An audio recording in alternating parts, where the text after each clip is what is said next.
The Heroes of Greyhawk is a game played by adults and recorded for an adult audience. Sometimes we use adult language and explore adult topics. Consider yourself warned.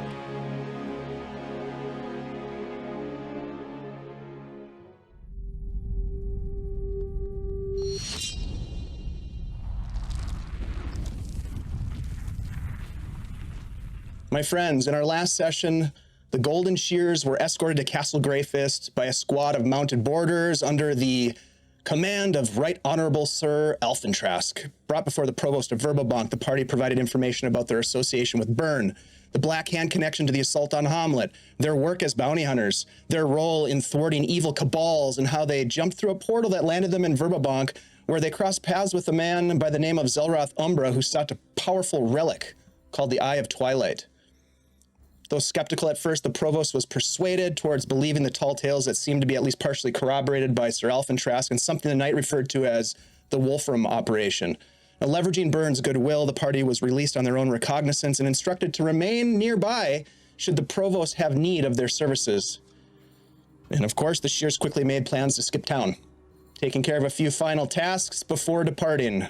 Task 1, a visit to the Bristling Hedgehog and an encounter with Alrund's pal Declan Dunderfist, a Patrick Swayze-esque bouncer with a penchant for pugilism and, it turns out, the art of dance. After a few flagons and some friendly banter, the party watched as Alrund and Declan, referred to as the dance team Fancy Fist, took on a competitive halfling dance duo called Bell Bottoms, seeking a rematch from the night previous. Now, coming out strong, the Fancy Fists hit the crowd with the Peacock Shuffle, performed it flawlessly. The Bell Bottoms got after it with a show of athletic level prowess and twerk techniques that wowed the crowd, but fell short of winning the match as Fancy Fists emerged victorious once again.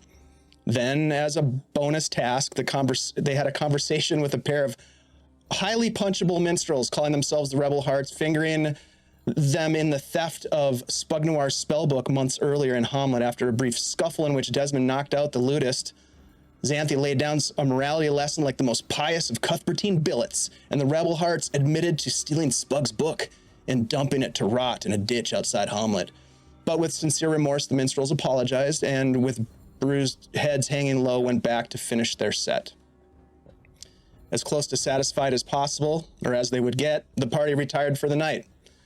The next morning, Desmond got up early and bid farewell to Frog, Rook, and Big Tony. Desmond was met with some resistance from the teenagers. They wanted him to stay. They wanted to reform the old gang, the Dogs. Desmond explained to them why he had to go to help his friends, to protect his friends, and he instructed Frog, Rook, and Big Tony to keep an eye out for Zelroth Umbra and his goons. He gave the kids a bit of coin, some weapons, and a hug. Some nice things to give to kids as parting gifts. Nori took a few hours in the early morning to visit the Abbey of St. Cuthbert, where she spoke with an elderly parson named Father Franco Santori. She inquired about news from Emridy Meadows, where she and the party were headed to pay respects to those who fell in battle 10 years prior. The priest bid her visit the town of Emridy and seek counsel with Father Marco Terriel. She then asked to see the burial records of those who'd fallen in the battle and found upon the pages the name of her brother, Nelvin Bibblespark. It was a sorrowful moment for a young gnome, but important knowledge for a woman trying to piece together a fragmented memory of a soul-shattering moment on the fields, the bloody fields of Emridy Meadows. So my friends, now we jump forward a little bit. We find our heroes on the deck of a nondescript cargo vessel, flying under the banner Hard Times, and the control of a skeleton crew, skippered by a middle-aged captain named Royston Thorpe. Having just set sail, the party looks ahead at a leisurely 3-day trip eastward on the Velverdyva River. As the city of Verbobonk disappears behind them, some of the party may feel a sense of relief, leaving some of the heat in intrigue and conspiracy behind them for the moment, while others, perhaps a growing anxiousness of what lies ahead. So my friends, as we pick back up with the story, you find yourselves during the first day of travel aboard this ship, the Hard Times. It is a beautiful day, bluebird sky. If it weren't for all of the tragedy, chaos, and violence that you'd left behind, you might almost feel a sense of like calm. And perhaps you do, I don't know. But here we are, as you are now floating along the Velverdyva River, the sails flapping in the wind, the crew, this small crew of 6 individuals working to keep this boat on course towards, well, they're headed to Divers, but you are headed to a small town called Emridy. So with some time to reflect, perhaps, what are you guys doing as you float along the Velverdyva River?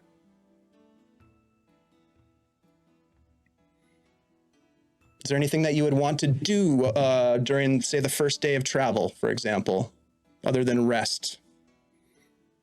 I think Xanthi's going to catch up on her journaling and start drawing out some of the horrific events that have happened to them in the last several days, with meeting the child gang, the dogs, and like fighting with zombies and against zombies, and like meeting Luarn and that weird devil succubus kind of wizard lady. So just a kind of a several page spread about our recent events. That sounds amazing. As you have, how many pages do you think she's filled at this point with the journaling and some of the sketching? She has 23 pages before today. Okay, that's amazing. I have them all listed out. That's awesome. That's so good. All right, I'll roll. Yeah, so do a roll. Let's do a performance check. Okay, yeah. Are you proficient in performance? No. But add that's your proficiency okay, bonus. I rolled a 19. Go ahead and add your proficiency bonus as well. Okay. So. What's up, Armin? Welcome in, everybody. Great to see you all. Oh, there it is. 26. Wow. Yeah. You have the time now without an immediate threat, which is, it's been a while actually since you've had this sense of, I don't know, security maybe. So yeah, your creative juices are definitely flowing. Some of the best work to date, in fact. Yeah, I got Luarn with his charmed face, his eyes all big and sparkly, and let's see, I have a zombie eating poop in the tunnels of Vecna, and with sketches to go with all of this. That's amazing. We need to find an artist to fill in all these 23 pages. That would be We're pretty looking for sweet. volunteers. Yeah, right. Awesome. So Xanthi is busy, probably a little bit over the course of these next couple of days, filling in some of the details and doing the shading, but just getting it perfect. Oh, and on a side note, every day I would like to identify one object. Okay. That sounds good. Why don't you, do you know what those objects are already? The snow globe was one of them. Yeah, we got the snow globe, and there's the bead on a string. And okay, then sure. Maybe one more thing, but I don't know. I can look up the other items. Hold on a second. Yeah. Oh, yeah. Did you guys write down which ones were magical or no? These are all from the loot you gathered when you raided the Black Hand camp on the Imridis Run. Yeah, February not listed 6th. as which ones as magical. Like there's All right. a small brass bell, but it's not listed if it's magical. But yeah, just at least those three: the bead, and the snow globe. I think it's and the the only blue two. dust. I don't know. Oh what yeah, that blue is. dust. Okay. Nori's right. got that in her backpack. Yeah. Blue Give dust. me an Arcana check for the globe. Okay. Ooh, I'm rolling good tonight. So that would be 23. Okay. You channel your energy, the strange divine sorcery that you possess, to call upon the arcane weave with the hopes of identifying this strange snow globe. And you really haven't spent much time with this globe until this point. You kind of just stashed it away. But now that you look at it, you can see that right as you start to cast a spell, it just looks like a globe with a little terrain inside of it and some water inside, but there's nothing else in it. You're not sure if you remember it looking like that before, but it's just, you kind of shake it up and there's really nothing there. But as you channel your energy and you pull in this knowledge and this arcana sort of like recollection pops into your head, this is called Darglin's weather globe. And once per day, it can predict the coming weather for the following day. Darglin's weather globe.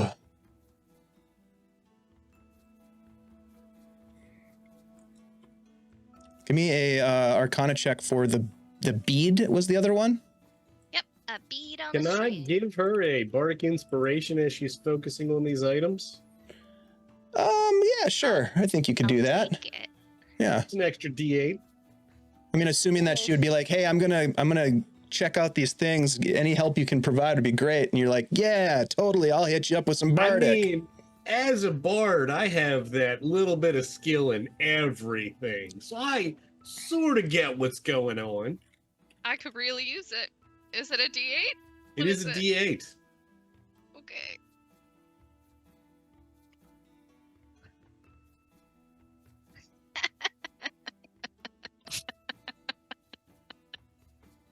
Well then. 8. Oh. Okay. Yeah. I've never seen this before. I will say hell this: is this? first of all, you know it's magic for sure. There's no question about that. In fact, you probably already knew that. But what you can tell is that there is some strange, almost this is actually a perfect roll because the magic is hard to pin down. It almost defies definition as you channel your knowledge and your arcane energy. You really just get a sense that there's something about this bead, and if you were to smash the bead, something might happen. Something good? Don't do it on the boat. It's hard to tell. Don't do it on the boat. Hard to I got a tell. bad feeling about that. Okay. One more roll. And again, this is per day, right? It is. So I'll give you another Yeah. bardic inspiration the following day. Wait, before you roll, what are you trying to identify? The blue dust. Oh yeah, blue dust. Got it. Okay. Nat 20. Oh. And then I also rolled a 7 for the bardic. And then I also add in my arcana, which is 5. Whoa. So 32? That's pretty good, I Mhm. think. I think 32 is a good one. This is called Aurora Dust. Okay. It's a small satchel of blue dust, iridescent blue. There are roughly 5 uses, 5 pinches of dust within it. It is a magical dust that, when sprinkled over open flame, will change the flame's color to a mixture of blues, greens, purples, and create a shimmering aura of the same color above it within the bright sky.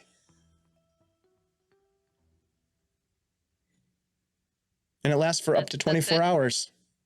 That's it. That's some fancy dust. It's some fancy fucking dust, yo.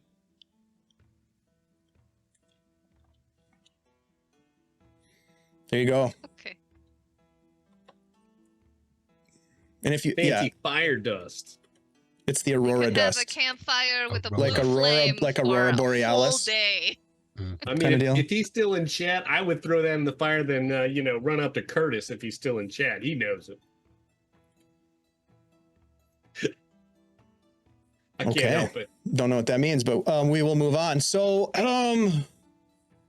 what else would people like to do during this? I would definitely chat with Dez just about the whole situation with giving up that guy and tell him basically I'm kind of proud of his action because as a bounty hunter myself, I didn't do evil things. I would bring in bad guys, and so not giving up what seems to be an innocent person is kind of the wrong way to go about it. And the fact that he did that and also is taking care of his crew in the city really shows a lot of character.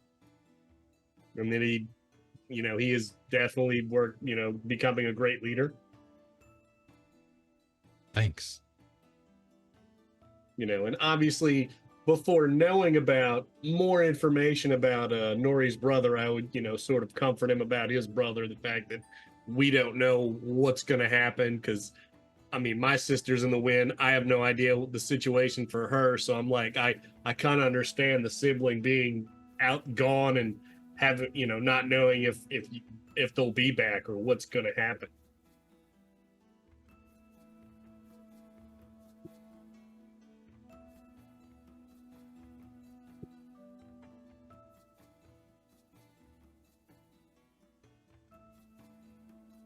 Dez will probably catch Nori looking at him every once in a while, like not in an angry way, but not in a happy way either, just kind of a contemplative, thoughtful, kind of sad way.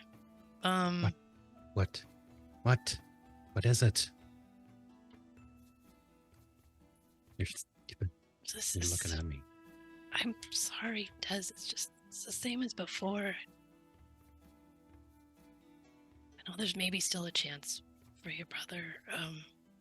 Maybe. But we had a chance. And we let it slip through our fingers. Yeah. But the thing is I don't know if I could have lived with myself afterwards. I mean, plus, I'm fairly certain that guy was going to double cross me. Or I just get pissed and try to kill him. It's a slippery slope, I suppose. I just can't help think about a missed opportunity here. Well, and Xanthi will just barge into the conversation. We could still bring him back. All we really need is some of him.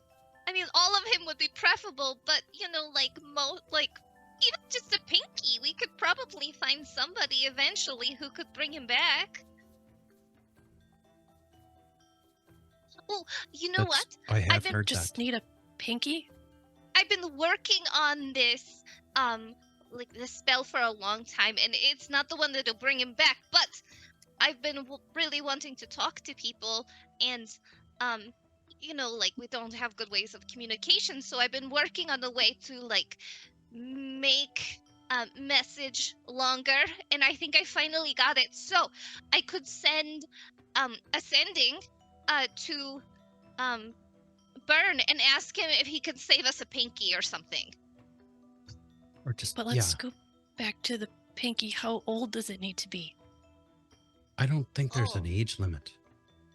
If we're talking about a little piece of somebody, it's a fairly I think you have to be pretty smart and capable. I feel like if you were mostly dead, I could bring you back, but not completely dead, like, like died within the last minute or something, I think I could bring you back.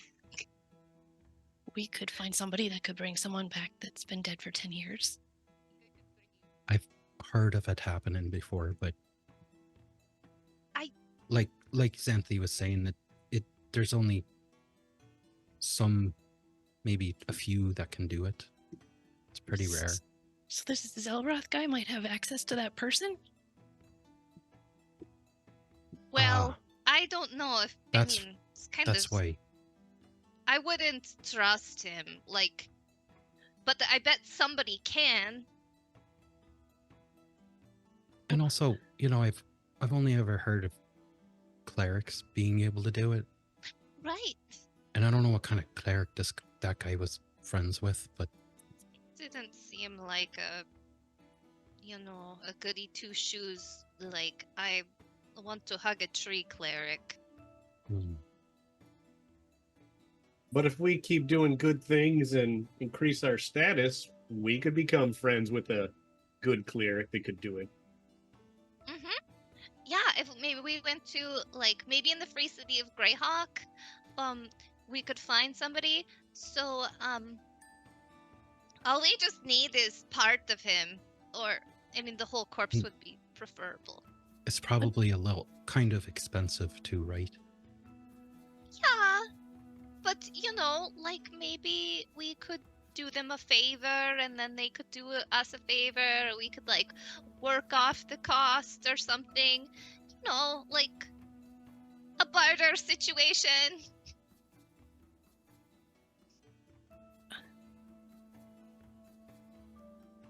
Well, So, do you Okay. want me to message Burn and say, could you please save a corpse for us? Yeah, I mean, that would be ideal if I could. I don't know. I would imagine they did something with them already, but You may want to mention we're still tracking down the killers too. Because we did disappear kind of out of the blue. and then he's He probably going to might- hear from that guy, You might Well, have questions. the provost. are we still tracking that guy? Because I think we just left town.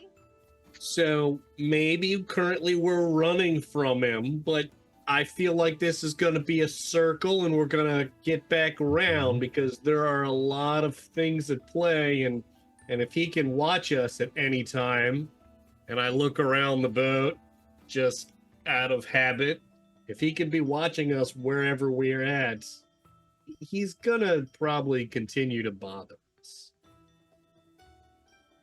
It's on the to-do list. Especially to get some vengeance back for Dez, because this guy's gone way out of his way to make a mortal enemy. during the last half of this conversation, I think you'll see that Nori has just kind of like pulled away from the conversation and she's moved up to whatever the front of the boat is called. The bow. Ow. The bow. Yep. And she is staring out at where we're headed. She didn't really even say anything to you guys when she slipped out, when we stopped talking about raising bodies. Nori, give me a perception check as you move up to the bow. Now, this isn't the type of ship that has like extensive galleys and that sort of thing. It is a single decked, basically a barge style ship that is transporting cargo. And there is one cabin on the ship that is the captain's cabin, which you have paid extra money to have as your space. So you can have some sort of privacy on board the ship. You paid extra for that. But it's not like an extensive boat. So you guys are kind of like probably hanging out either in that cabin, having these conversations, or maybe under the beautiful sunshiny day with the wind blowing your hair. You can hear the flapping of the sail and that sort of thing. And Nori, as you sort of, put a little bit of distance between yourself and the others, you move to the bow, you kind of take a look at the water. It is, you're moving with the flow of the river to the east.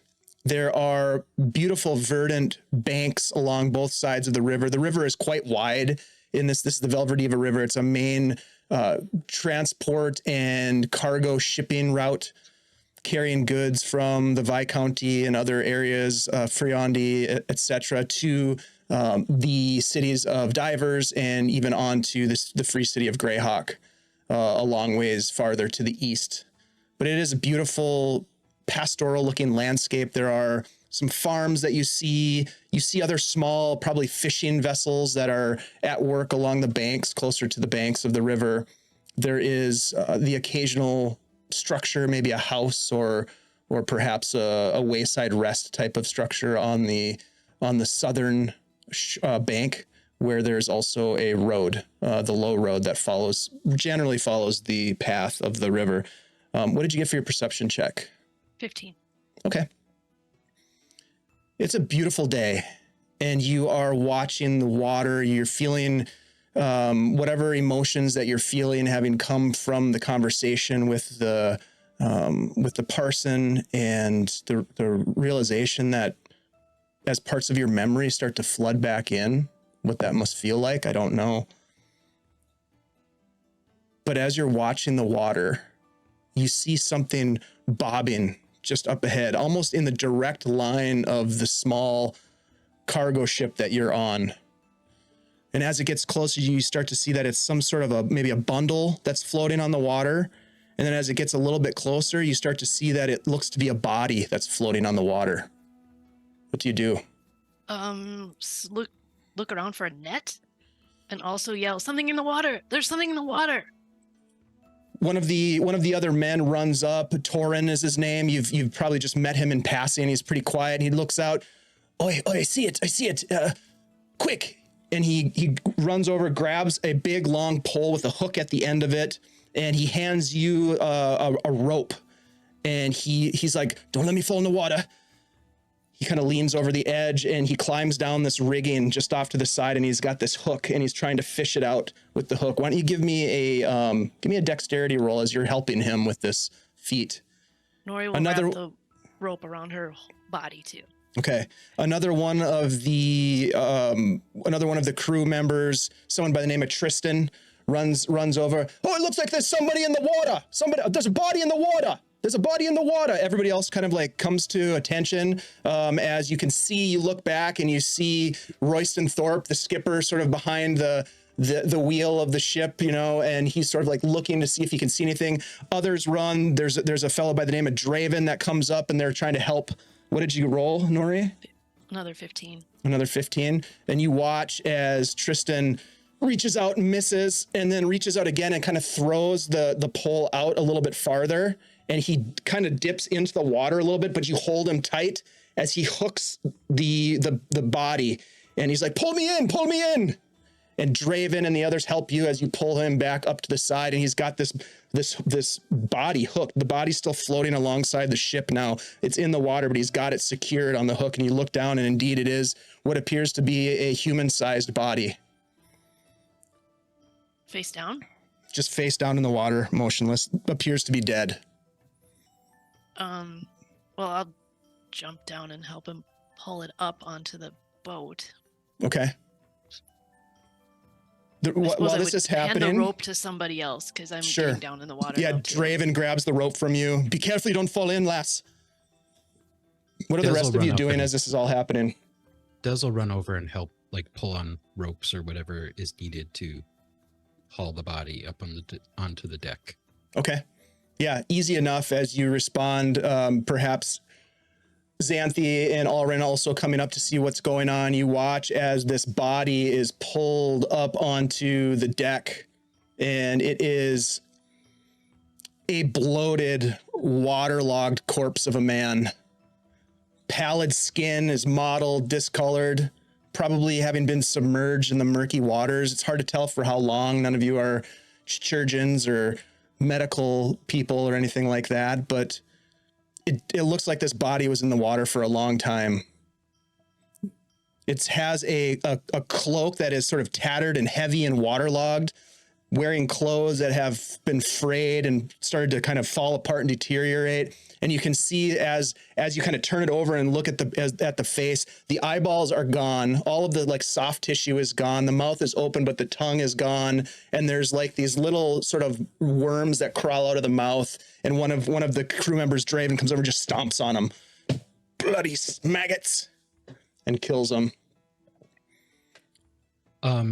Des will search around, check out like pockets.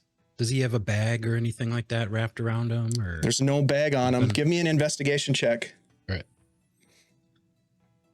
What's he got on him? What's he got in on him? He's got anything? And then you hear the skipper Royston. He's like, "What you got up there? Is he alive?" Oh no, he's not alive. That's a 12. A 12. Okay. That's with the advantage from Xanthi's help. Okay. Yeah. So with the 12, you look around and you find that he does have indeed like a small pouch on his belt. And you hear some of the, "Oh, he's got some coin." You see the pouch. What do you do? Des will kind of open it up and take a look what's inside. Does he have anything to identify him? That's what I was hoping to find here. You open up the pouch. It's tied with rope, and you untie the rope and you sort of pour the contents of the pouch into your hand, and they are these polished rocks, aquamarine, some red polished rocks that look a little strange to you. Maybe an opal. Just some rocks. They look to be valuable. Bag say anything on it? Des will subtly put them back into the bag and kind of hold on to the bag. No coin. What were you going to say, Nori? Is there any identifying marks on the bag or anything like that? Or Not just a really. plain canvas bag? Just kind of a nondescript individual floating down the river. Go ahead, Xanthi. Do you have any tattoos? Like a hand? The black hand tattoo? You look at the body. Membership rock? No. Okay. No tattoos that you can see. I'm assuming you don't disrobe him completely, but you certainly look at his hands, and you maybe pat down his cloak a little bit where you have seen members of the Black Hand carry these little identifying stones, but there's nothing like that on this guy. Doesn't appear to have a connection with the Black Hand, as to the best of your knowledge. Does he look like he's wealthy or who was wealthy, or can I tell anything like that? Does he have like metal buttons or Give me an gold intelligence trim? check. Okay. Just straight intelligence? Yeah. Okay.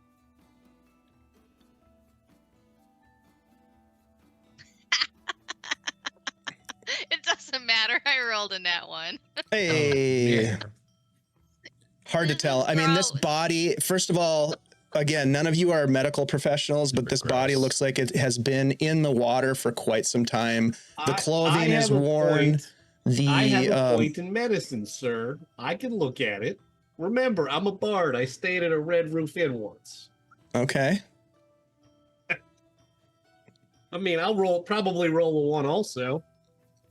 I rolled a 3, so that's a 4. So obviously, like I said, the body is deteriorated beyond your ability to tell class or, any sort of economic identifiers. The clothing itself looks nondescript, but again, it's muddy, it's waterlogged, it's frayed, and his face, parts of his face, it looks like fish has been eating on the soft tissue of his cheeks, and like I said, his eyeballs are gone, and his tongue and other things. So he's been in the water for a while, as best you can tell. What are we going to do with the body? Yeah, we just pitch it back in the river. Des will go ask the captain if he's heard of anyone going missing lately or anything like that.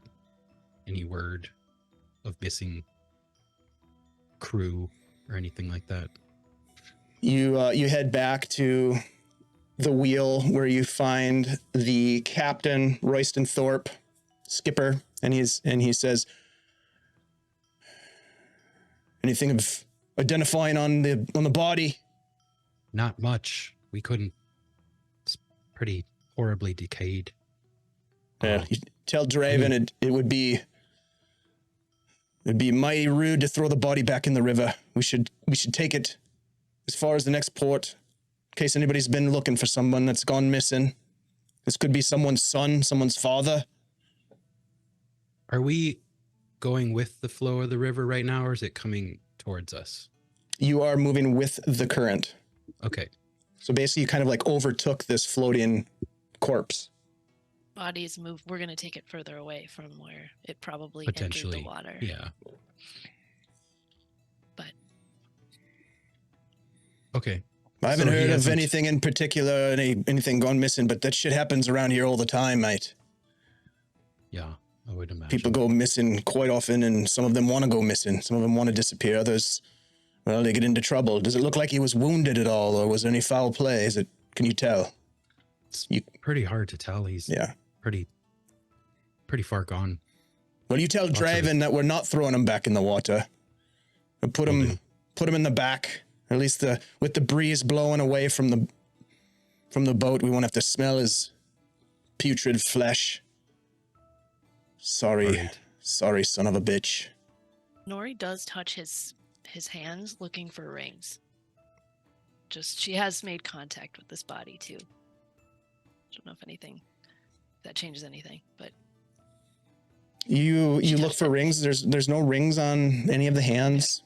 Yeah.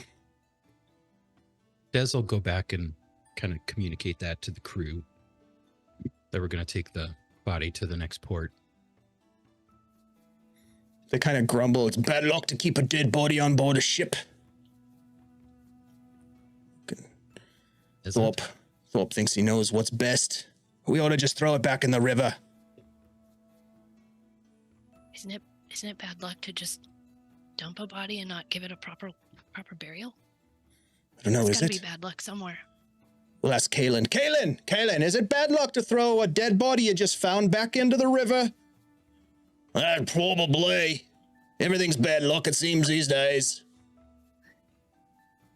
Shit. Makes sense. All right, then. I guess the skipper knows best. Come on, boys, help me with this sack of putrefied flesh. Rest in peace. And they grab the body and kind of drag it. And as they drag it down the decking, you can see parts of it are sort of like scraping away on the deck. Oh, Little bits of soft flesh. That's so gross. I'll press the That digitation was pretty that bad. right up. Just thinking about how that could be the next Nibus. I really wanted to go fishing. Nori, give me a wisdom saving throw, please.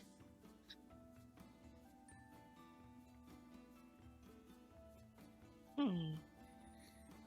14.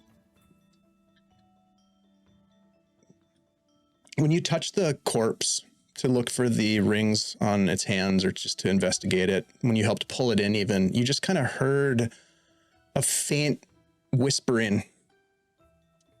You thought, or maybe it was just the wind, but there was something about that body that seemed off.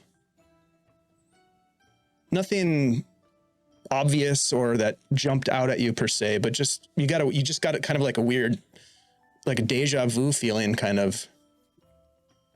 Deja Nothing. vu? Nothing more. I mean, because it is weird to find a floating body in the river, too. This is a deja vu thing. It's kind of like Nimbus that number feeling. one It's kind of that feeling, you know? was like, floating. Okay, Nimbus so number with one that was said, the body is stowed at the tail end of the ship. There must be some sort of small area in the stern where they can place the body so that its decay odor flows away from the rest of the crew. Did you guys want me to try to contact Baron? Yeah, Well, okay. I think we should. Okay. All right. So, all right. Everybody, just kind of gather around, and I'm going to try to sending sending a message to Burn. Okay. And I cast sending. All right. A new spell for Xanthi. Very cool. Mm-hmm. Hi, Burn. This is Xanthi with the Golden Shears. I just wanted to let you know that we didn't run away. We were chasing the guy. Dang it! She casts sending again. Who murdered all the prisoners through a portal. Could you save us Jack's corpse? We would really appreciate it. Thanks. Couple seconds go by, maybe even just 1 second, you hear Burn's voice. Xanthi, glad to know that you're still alive. You and your companions disappeared quickly. We were concerned that perhaps you had something to do with the disappearance of the prisoners.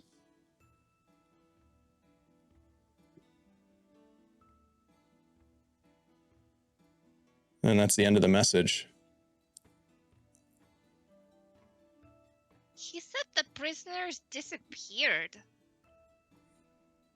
He might have meant killed or not. Disappeared.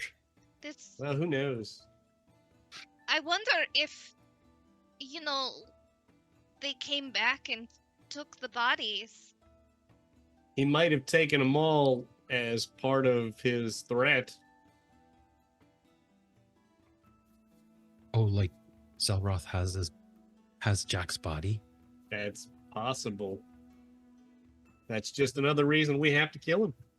I think all of you are intelligent enough to consider that as a plausible option that Zelroth would have obtained the bodies, or at least the body, if he were to make some sort of a attempt at a resurrection.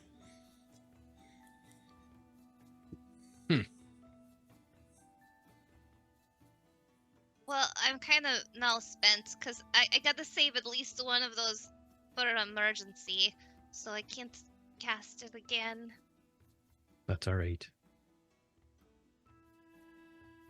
But Wonder if- he did say that he appreciated that we told him that we were, where we were, because he thought we were somehow involved, maybe.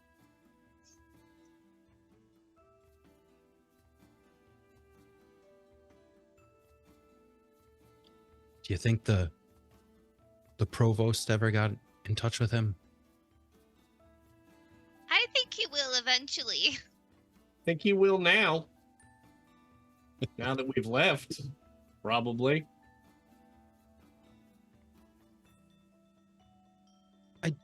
I didn't feel bad leaving. I know they asked us to stick around, but it's not like we broke the law or anything, right? We didn't do And anything wrong. we weren't under contract with Burn either.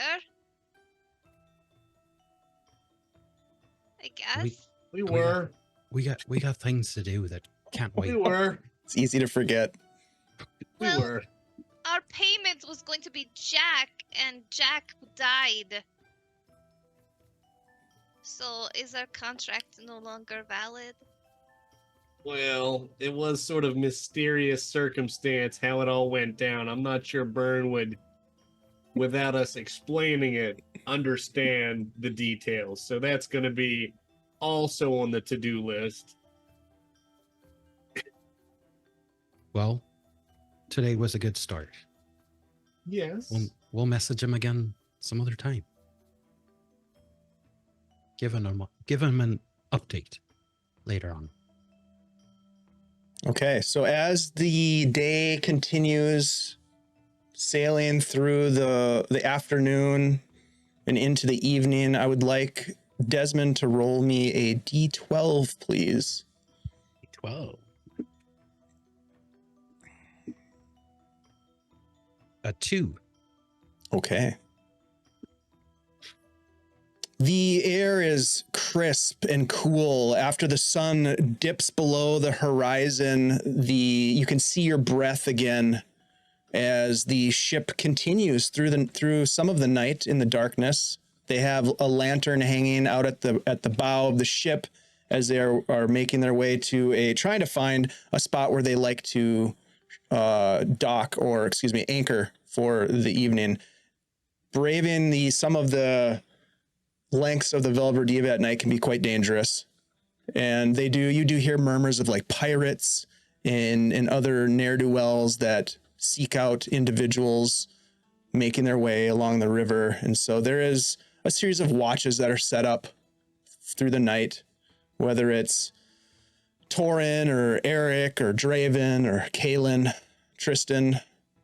They sit around after anchoring, and there is a jug of Cienega Valley rum that is passed around.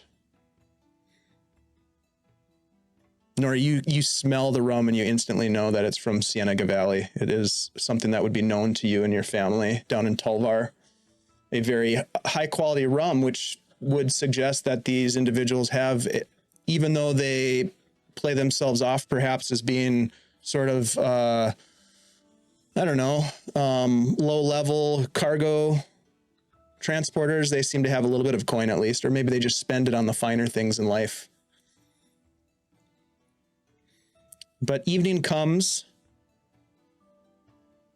and I guess, is there anything that anybody would want to do in the evening before we press on with the journey? Is that necklace that the father gave Nori that was glowing at the Abbey, is that like still got a little bit of light to it, or did that just pick up some light when he took it off? It's not glowing or anything like that. If you look at the medallion and the symbol of St. Cuthbert, and it is beautiful as you stare at it, but it's not giving off some sort of supernatural glow or anything like that. But you could swear that when he handed it to you, that there was an energy about it.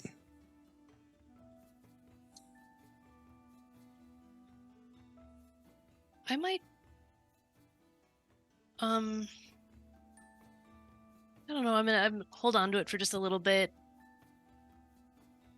And I think probably I'm kind of hearing just all these different things in my head, processing the sound of my brother's agonized voice in the most recent adventure through the portal. And just kind of like wandering up and down the boat, like in a circle. And I might stop back at the corpse again. Okay. Just kind of maybe look it over a little bit more. See if there's anything that we missed. I kind of thing with corpses, so maybe I just kind of have something extra to see. I don't know. I'm just looking at them. Sure. Okay. Give me an investigation check or a medicine check, whichever you prefer. While this is happening, what are the others doing?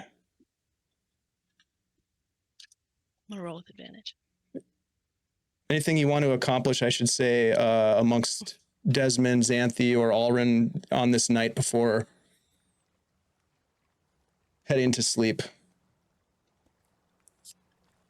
As much as Alrin wants to play music and hang out with the I just say pirates, the sailors. I'm wearing a pirate hat.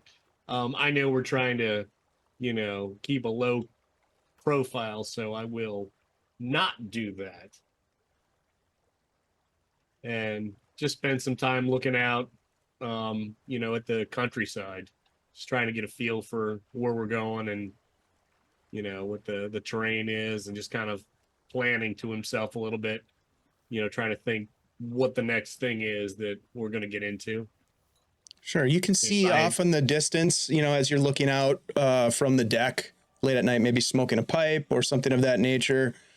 You can see that there are some distant lights, maybe of a homestead or a small, cabin or some such structure along the riverbank, not too far away, but a distance. You don't really hear much except for the splash of the river against the hull of the ship some of the murmur of the crew members talking amongst themselves. You can see at times the members of the crew sort of walking about the deck, just kind of strolling, but with purpose, as if they are keeping a lookout, keeping a watch for some of the things that could damage a boat, perhaps, whether that's something natural, something floating down the river, or something else, something unnatural or something nefarious. You do remember them talking about some of the dangers of the river, most of which revolve around navigation, but also some that revolve around piracy. And for the most of you, piracy along riverways is not, you're no stranger to that. You've dealt with pirates on a number of occasions. So, but yeah, you don't see anything or notice anything that sets you off or puts you on high alert. It seems like a calm evening.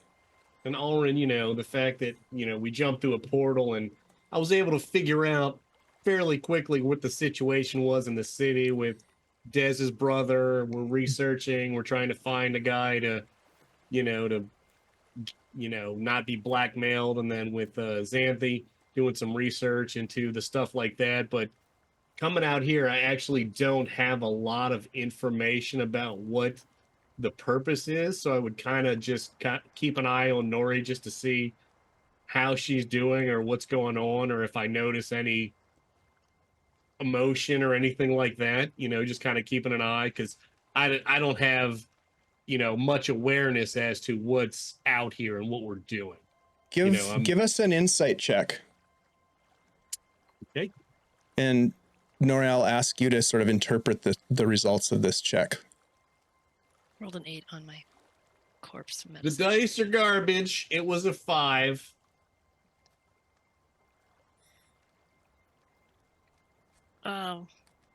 Obviously there's a ton of sadness, and it's more Nori's always kind of got a little sadness behind her eyes, but since she visited the Abbey, it's not outrageous. It's almost like accepting something that maybe she already suspected, but it is definitely more sad. She's very introspective, very focused on brothers and death, and now the possibility of raising. But you haven't intentionally spoken much to Alrin about any of the details of that at this point. So Alrin, you understand that and you have enough empathy to sort of understand that Nori's going through some tough things right now, and they are currently walking towards the stern of the boat as they kind of walk past you as you're enjoying a bit of pipeweed on the deck. We're gonna come to you in a minute, Nori, but I just want to see if Xanthi, is there anything else that you would want to do on the night of your first day of voyage? Anything else?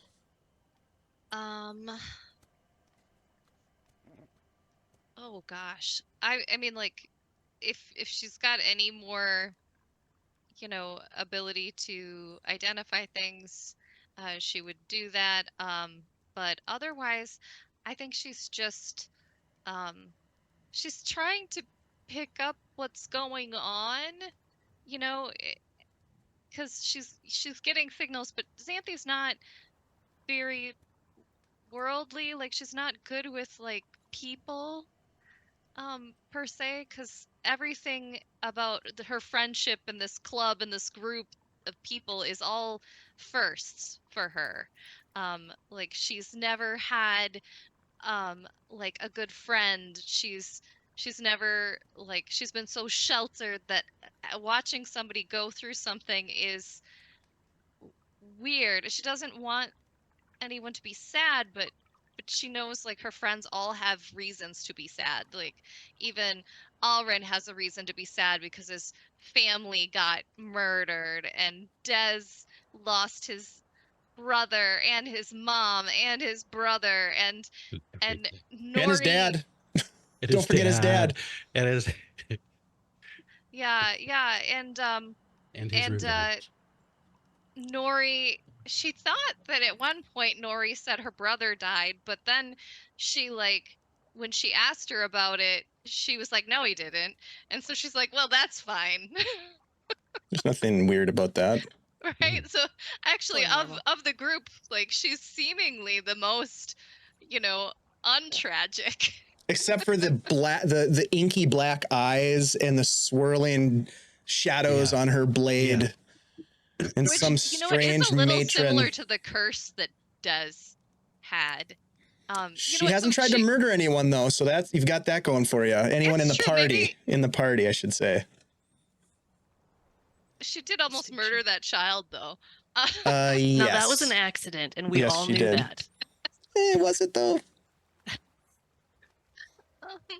Listen, So I guess she might try to go over and talk to Nori, but she's just a little awkward about it. Nori, I'm not really good at this. But I mean, is something bothering you? Like, oh, are you cursed? I suppose I should just start with that. Are you cursed? Because I did see your eyes go black that one time, and it really reminded me of, when Des got cursed the second time. what makes this whole interaction super awkward is that I've got my hands like wrist deep in a corpse right now as you're over asking me this. I think. Oh, yeah, she would not read the room. Okay. Then I'll look up from what I'm doing.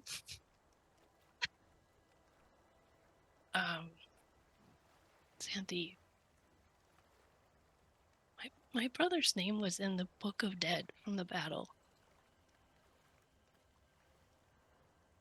That's what I saw when I was at the Abbey. I was trying to make sure it was safe for where we were going, but I can't stop thinking about it now. It Does that mean that he's going to die? means he Is it died like in the it's like battle 10 years ago. One that I was in and lived through. Well, how did you not know he died? Wait. Didn't you say he No. died once and then you didn't? You said he didn't die? I'm really confused. You're not the only one. I guess I don't know. I remember being really happy when we left the hag's place, and I don't remember feeling happy like that before. I know things happen to all of us to fix Des. I'm starting to think that I was happier because she made me forget that he died. He was in the book of people that died. I mean, I think I suspected it, but it's confirmation. It's in the book.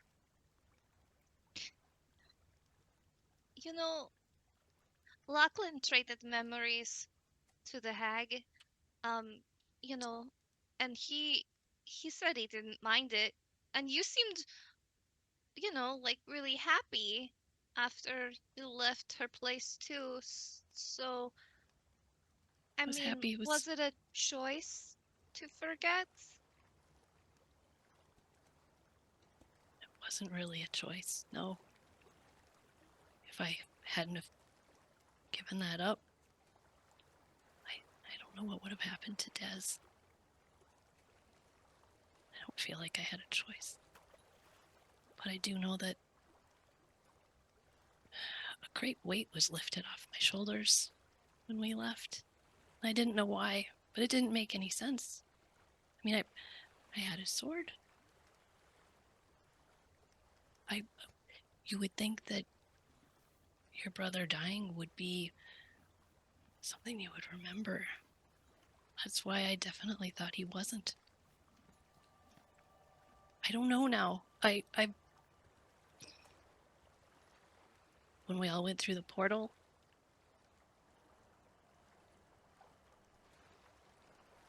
I was somewhere else.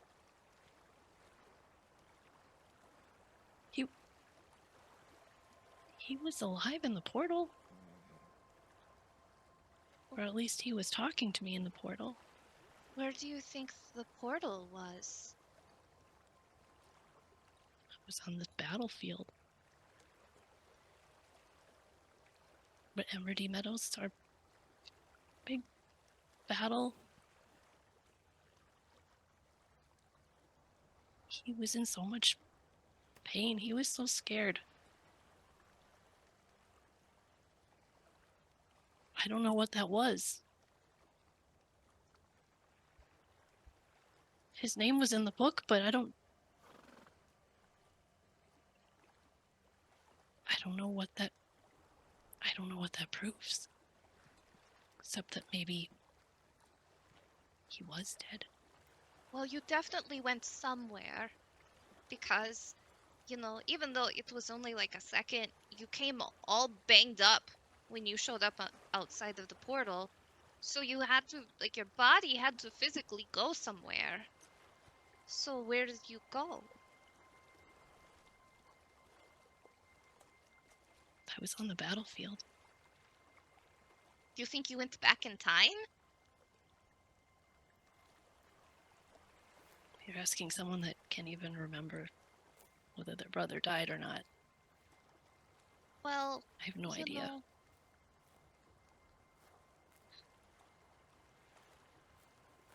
I think we all had just cause to part with the things that were important to us.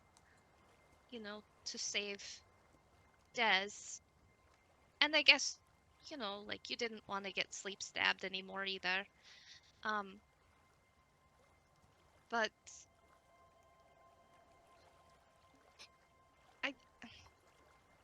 She didn't give us a lot of options. it's true. Well, there was some room for negotiation for different things, I thought. The only negotiation I could see was, do I help Des and not get stabbed again, or do I just let things happen? I couldn't just let things happen. Can Didn't we realize. get back to the whole your eyes turn black thing? That's... What do you... Yes. That's happening now, too. Yeah, that seems weird. I'm not gonna disagree with you, Xanthi. There's a lot of things that are happening to me right now that don't seem like my choice. And do you think that's something that has to do with Mona Blackwood? Mona said that... She said my matron lied to me. Who's your matron? She's the entity that has given me these powers. She talked to me that night in Verbo before we went down into the basement. You were sleeping. I could hear you sleeping. So you have like a magic sugar mama. Is that what you're telling me?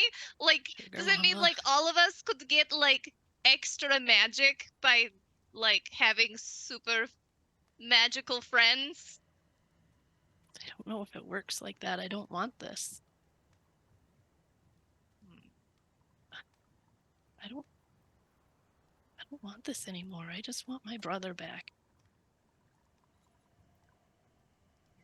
Well, But it doesn't seem like that's what's going to happen. I don't know what we're going to find. Mona did say to go to the cleric's burial site. That's what we're doing. okay. Well, do you think his corpse is there? Because we could steal his corpse too. I don't know where he would be. Maybe. I mean, Was... do you think it'd fit in my bag of holding? I mean, he's just a little guy, right?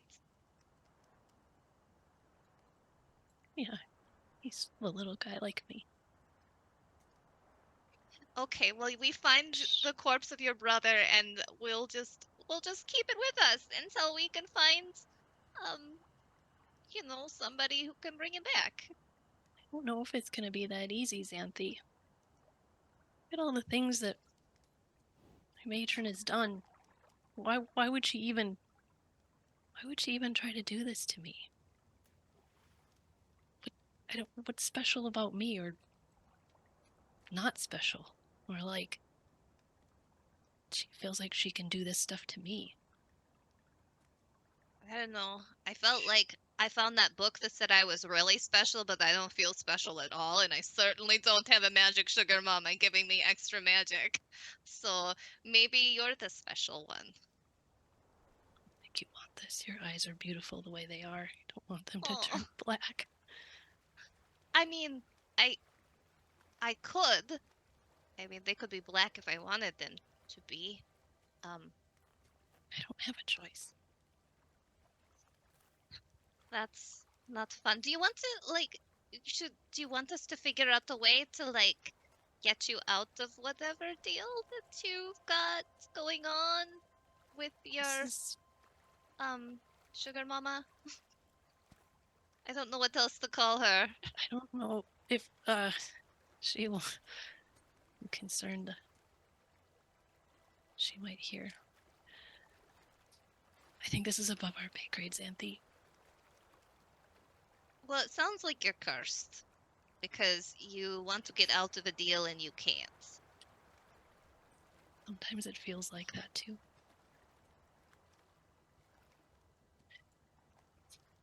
She called me a sword bearer. That seems important. Did you get that sword from her? I mean, Or did your brother get that sword from her? starting to remember things. I feel like maybe I took it from my brother.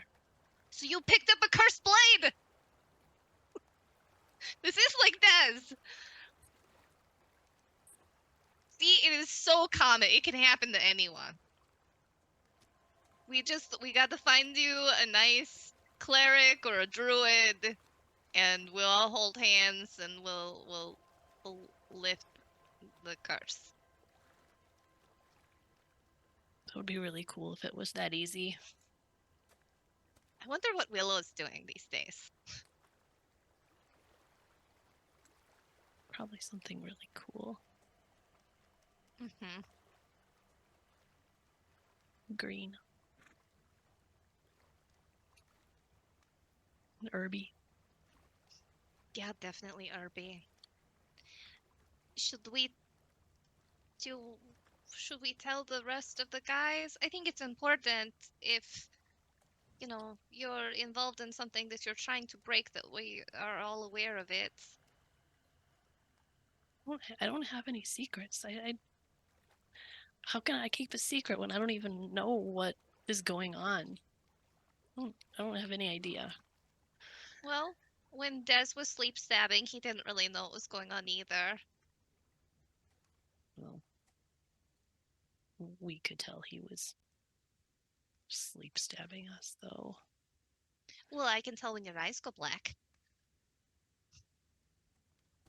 I mean, so now if you break this agreement with your sugar mama lady, does that mean you lose your powers? Like, are you not going to be doing, like, cool things? Like, does she want that sword back? And would that be okay? Or, like, I saw you raise a couple of zombies. Is that something that she taught you how to do?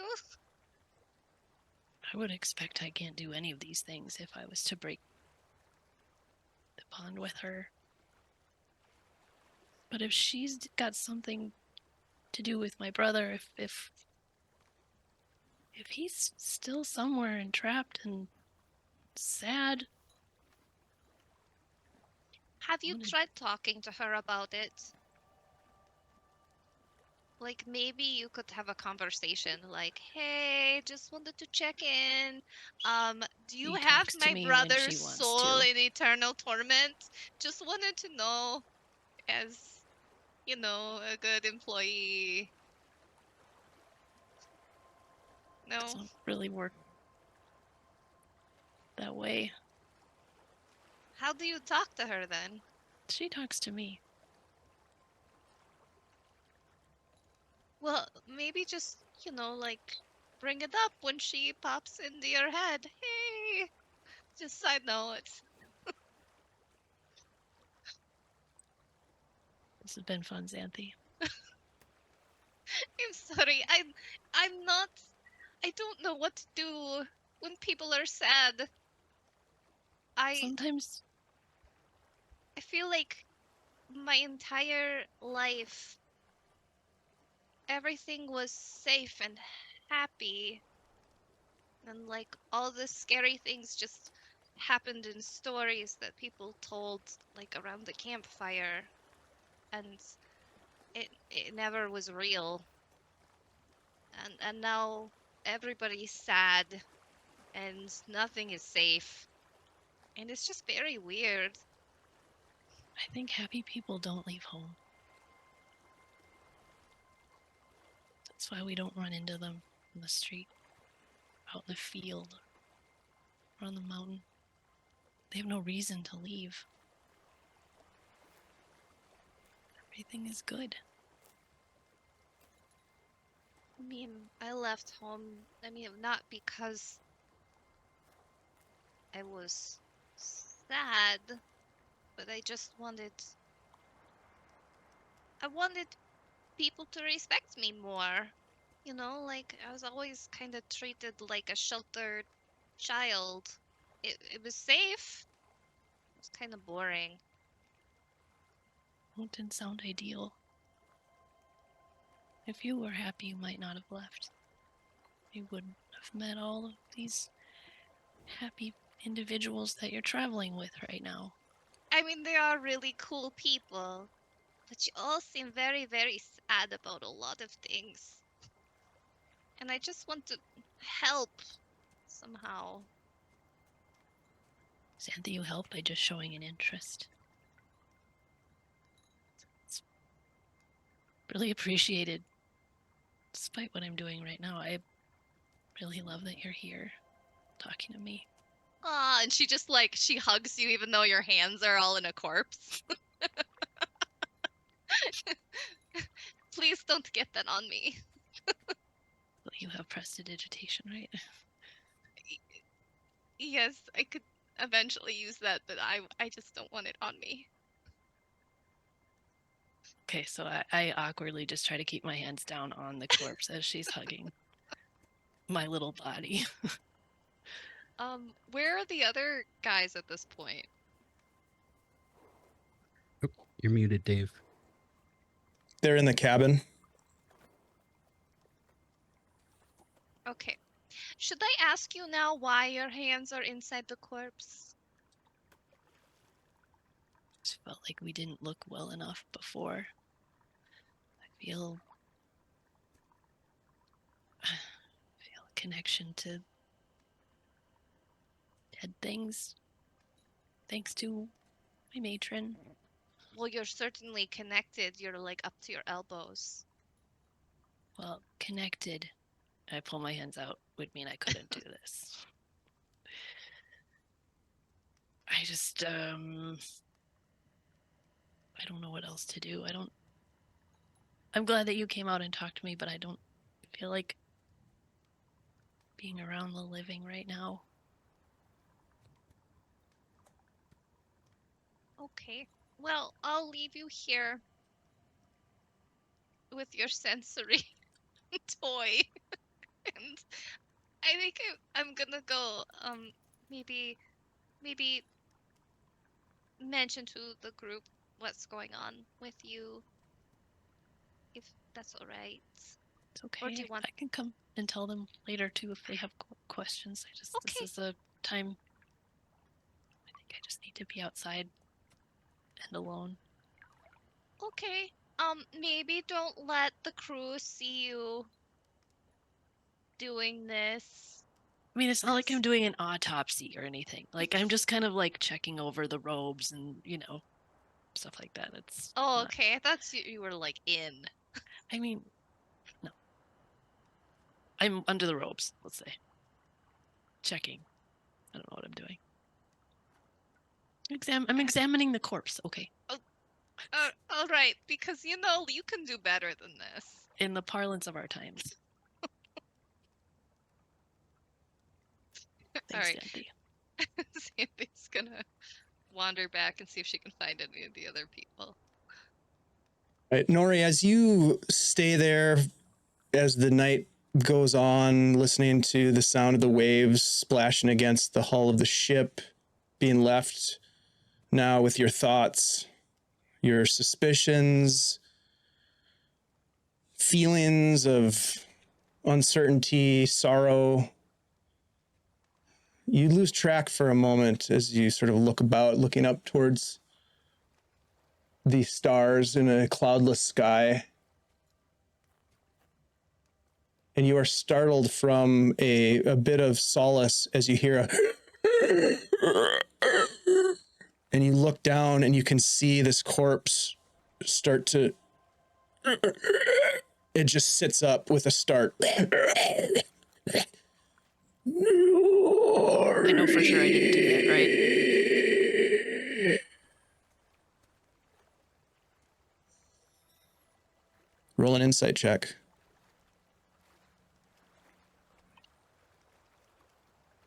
Nine. It's unclear.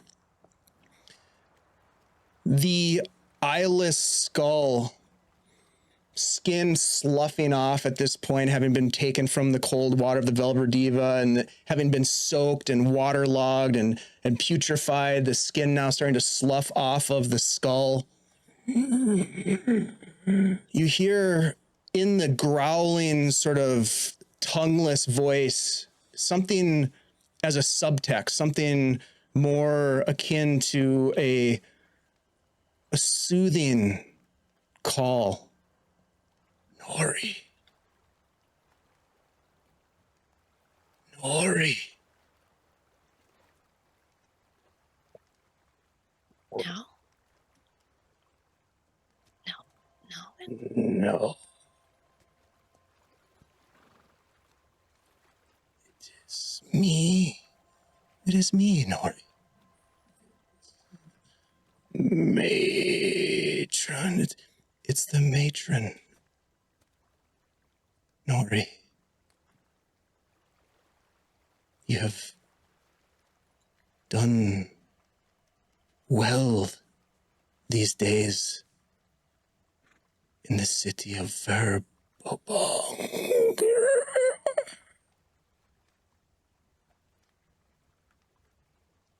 You have done what I have asked. You have taken up the sword in my quest. You may not know the nature of what you do, but you have done well,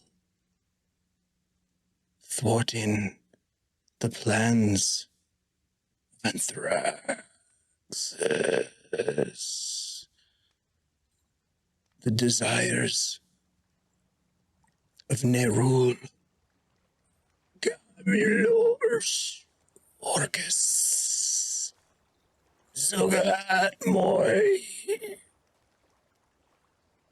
But there is a greater danger lurking in the shadows, more deviant and cunning than the Flan gods themselves. Ayuz, the demigod who seeks to upset the balance of power among their gods and ascend to full godhood.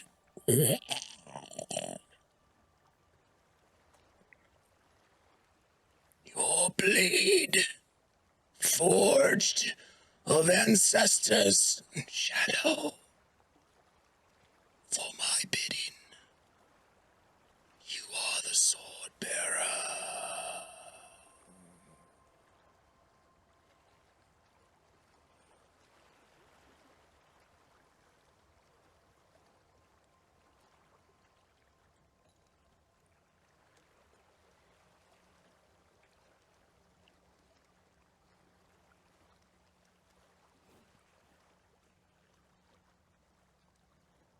What do we do now? We're on our way. Where do you travel to? And he watches the head of the corpse just kind of turns. A river. Where do you go now, Nori? Much for you to do in the north. We're headed to the cleric's tomb.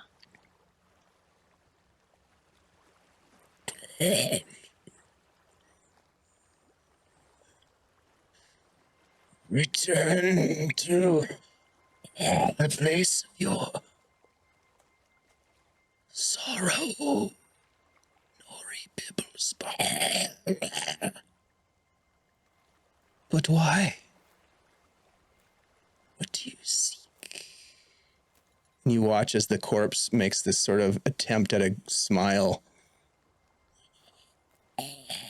The lip kind of like falling below the teeth. I was told that I was lied to.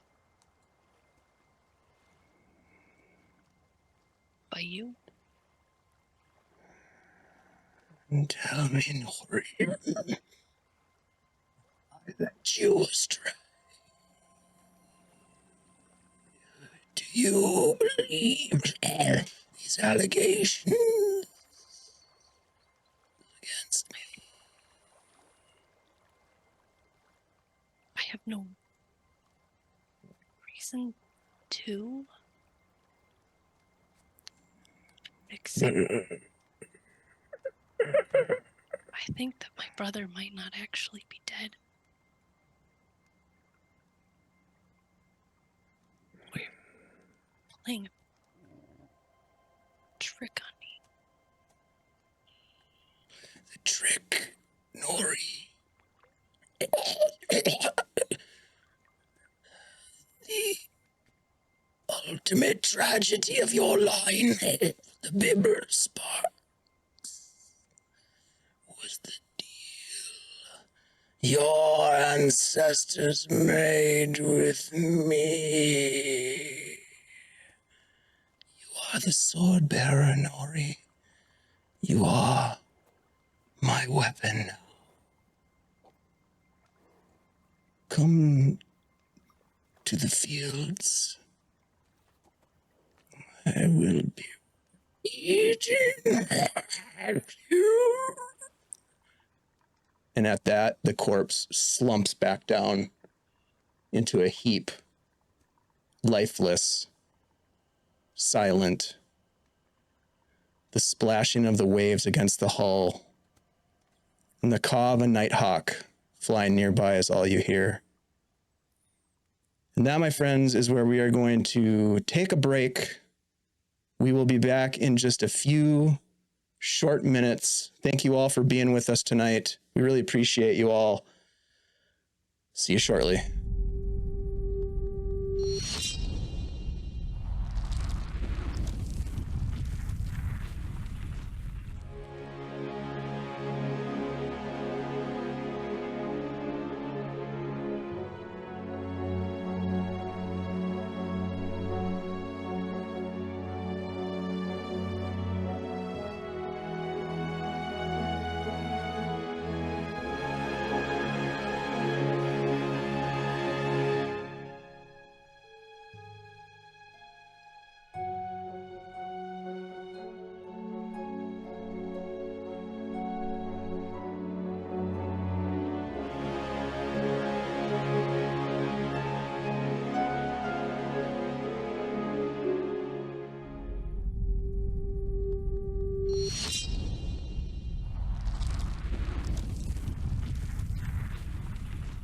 Welcome back, everybody. Thanks for being here. We appreciate you. Lots of positive vibes and love and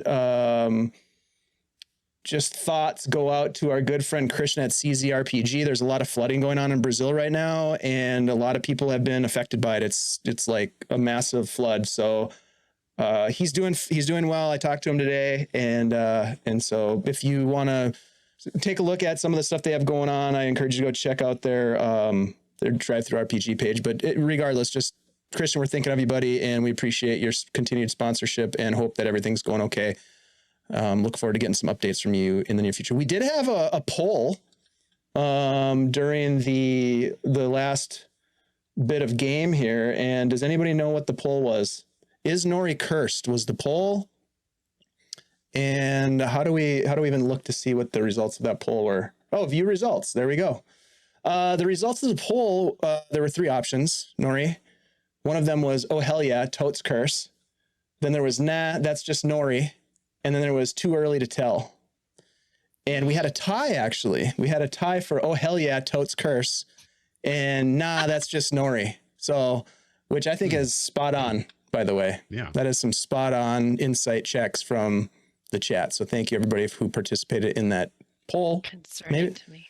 Maybe we'll Why do not some more of both? those. It's not a curse. They're not mutually It's not a exclusive. curse. Yeah, they're not mutually. That's a good point, Ash. They're not mutually exclusive. We'll see what happens. Okay, so my friends, as we find our way back to our game, we'll kind of move through these next couple of days of voyage a little bit quicker. I guess I'll say this. You are able, of course, Xanthi, to do the continued identification of those magic items that we already did. So that happens. You have an opportunity to talk with the crew.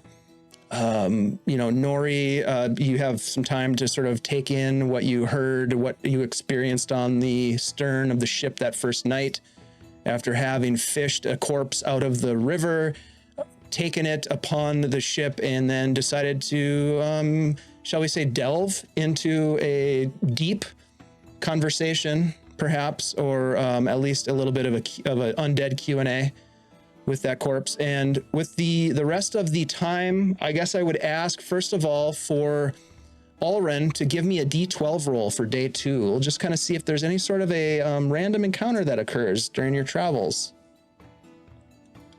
That's a 3. Okay. Nothing concerning happens during the day's voyage. Again, the weather is very good at this point. You find yourselves relaxing for the first time in quite some time. You find that this crew is very knowledgeable and capable under the guidance of Skipper Royston Thorpe. The small skeleton crew of this cargo ship does a nice job, and they seem to keep to themselves. They don't ask a whole lot of questions, which was something that you had hoped for when trying to make a hasty, not escape, but a hasty departure from Verbobank, relatively unnoticed, hopefully, and that sort of thing. I will ask, is there anything on day 2 that anybody wants to accomplish before we move the narrative along a little bit?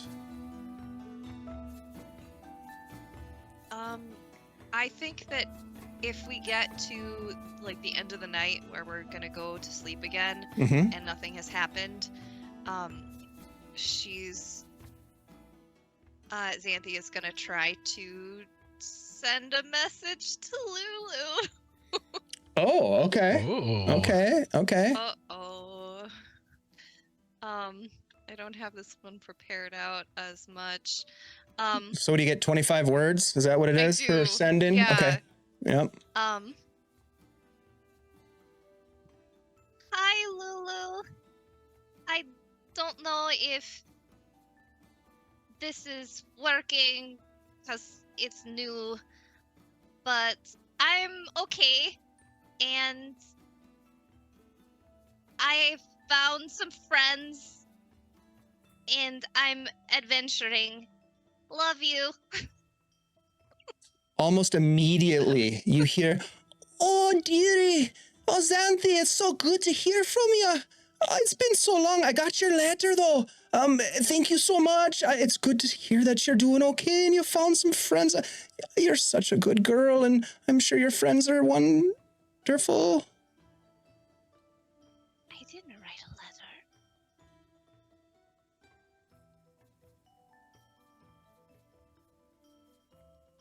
Ooh.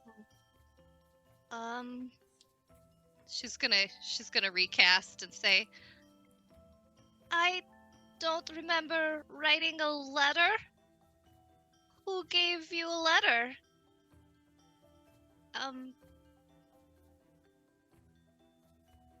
Is there anything going on back home? Maybe? Again, immediately you get the response, well, of course you sent a letter, dear. It's written in your own handwriting. Everything's good here back in City of Greyhawk, although there's been a bit of a hullabaloo with wizards being killed, which isn't good. But I'm okay.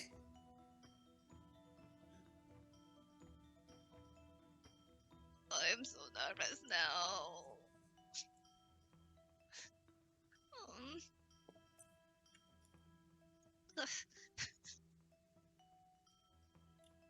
Okay. Oh man. where did Alrin say that his uncle was currently? Was he anywhere near Free Way City? north. No. Okay. Way north. Oof. He had been in Hardby and was traveling to Chendal, which is the capital of Firandi. Okay. Yeah. Oh, I guess I could bring up the map for people to take a look at.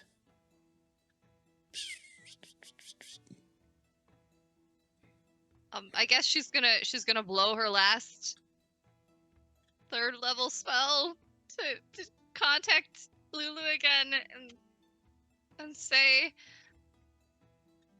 what did my letter say?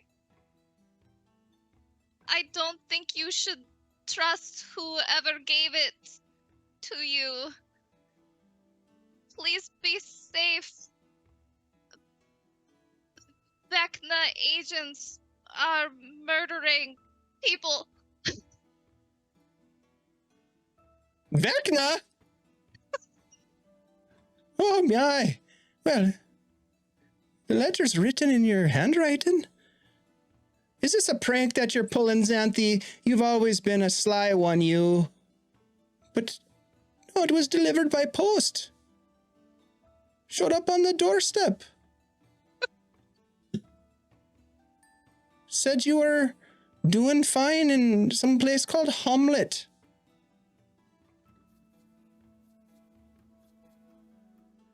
Something about a powerful wizard? Dear, are you okay? About the spells. Xanthi, are you okay?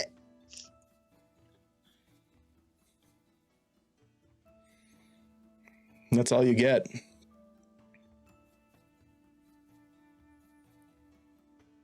Oh man. I know I really wanted to write a letter to Lulu, but I could never find anywhere to mail it.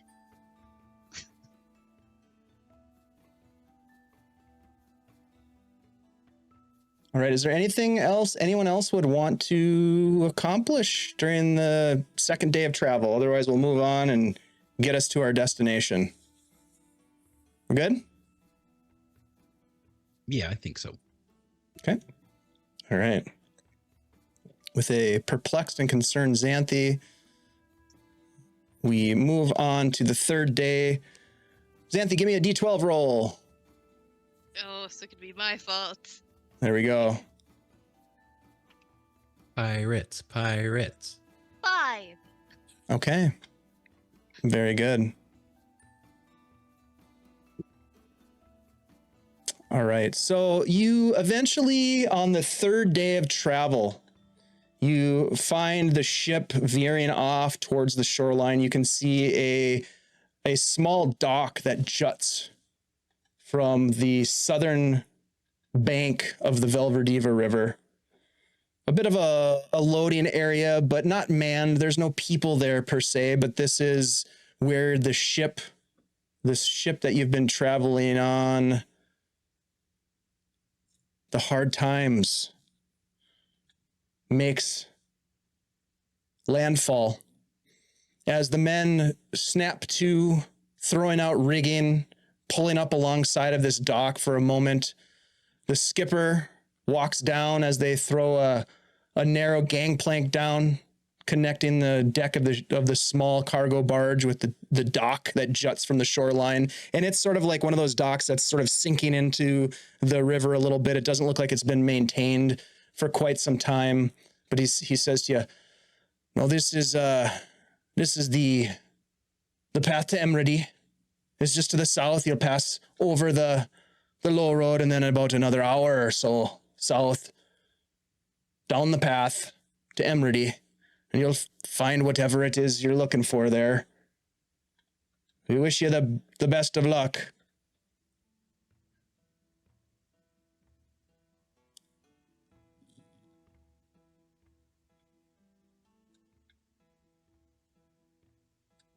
Thank you. Yeah.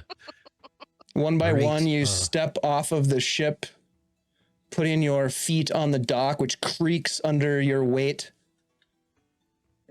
It sort of shimmies a little bit as you walk along it. You get the sense that at any moment it could be washed away in some sort of a torrent, or if there's some sort of a storm that causes the velocity of the Velverdyva to pick up, could just tear it right off the banks. But for the moment, it serves its purpose, and you make landfall and begin to walk down the dusty path. It rises up the embankment, and as you get to the top of the embankment, you can kind of see down into this rolling landscape of grassland to the south. A narrow path that you follow leading to a rather significant road that passes by.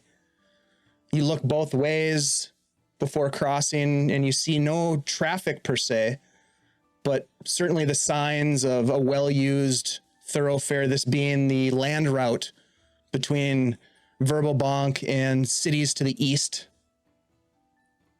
divers and the like.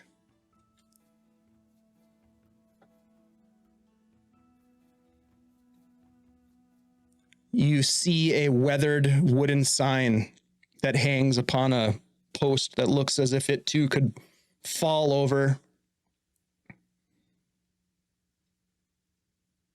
And on the sign it says Emridy with an arrow to the south.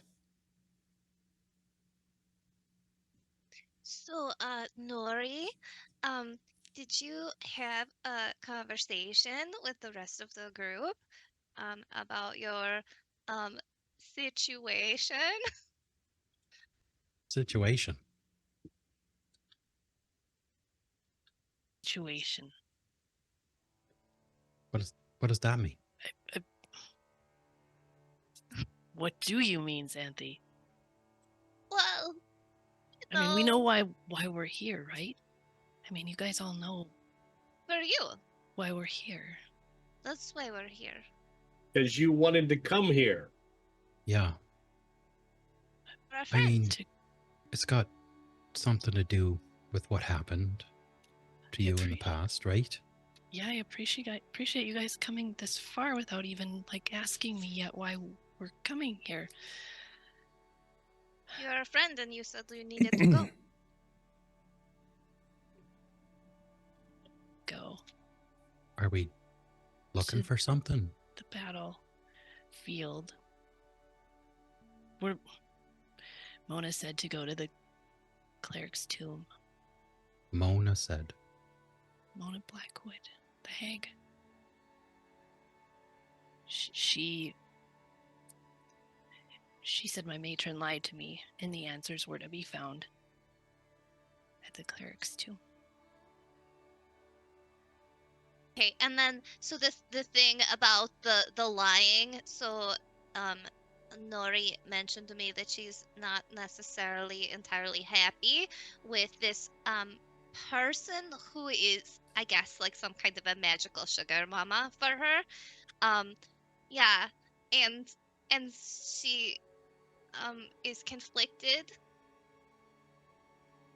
about it. Did he ever get a name? Of my matron? Yeah. No. No, I don't feel like she thinks she owes that to me. She just, I guess, is giving me these powers. Memories are starting to come back. I think she said something to the effect of, we're gonna work together and find who killed your brother and do some damage.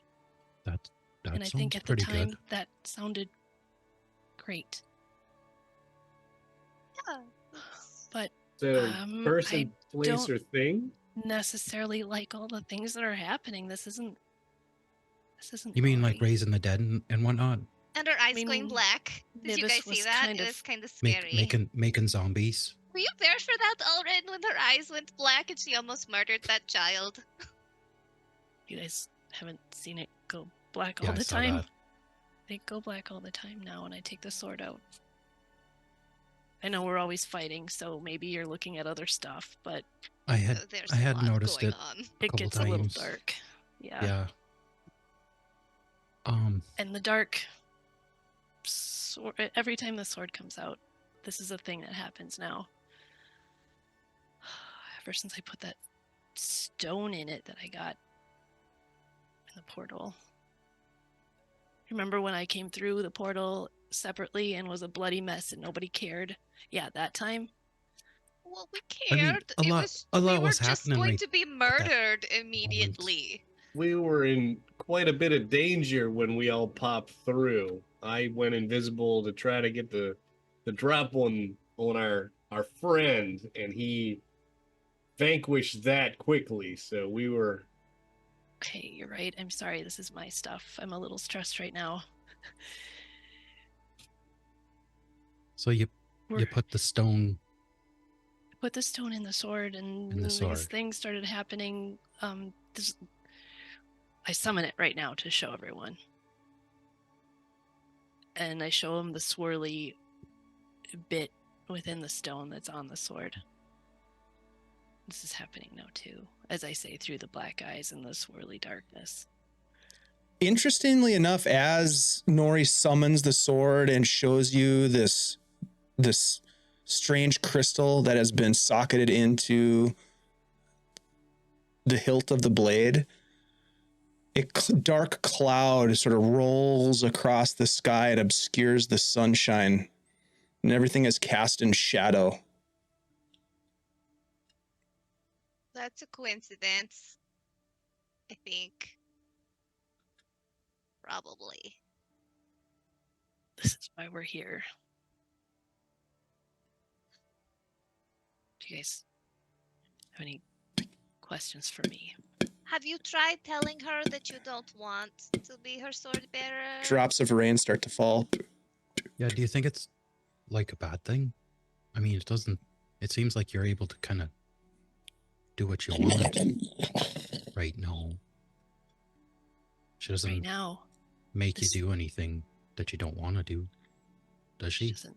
No, not yet. It's always ever been just easy little things like get an herb, but bring this to this person, bring this to this person. And then I met you guys, and she seems to still have some kind of hold over either my brain or my brother. I don't know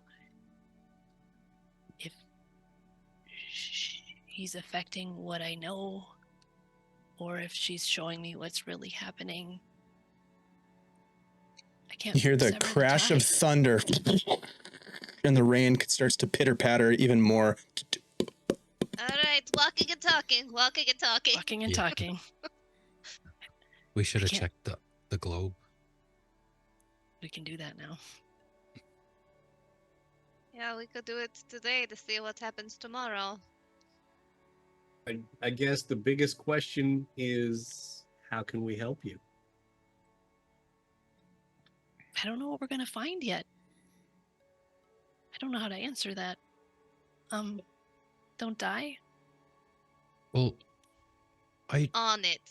take what Mona said with a grain of salt because everything she promised or did for us, we paid a pretty high price for. But you're not cursed with that dagger anymore. That No. worked. But I wish I still had it. For other reasons. It was like I had, she took something away, but also gained. I feel I like don't I know know how to what describe reasons it. you're talking about.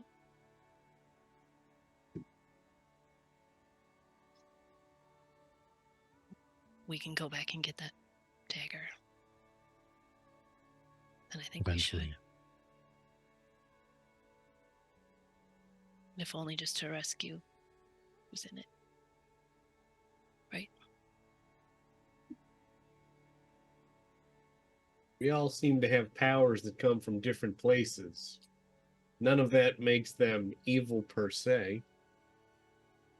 As long as we're trying to do what's right, help some people, you know, I think we're walking the right path.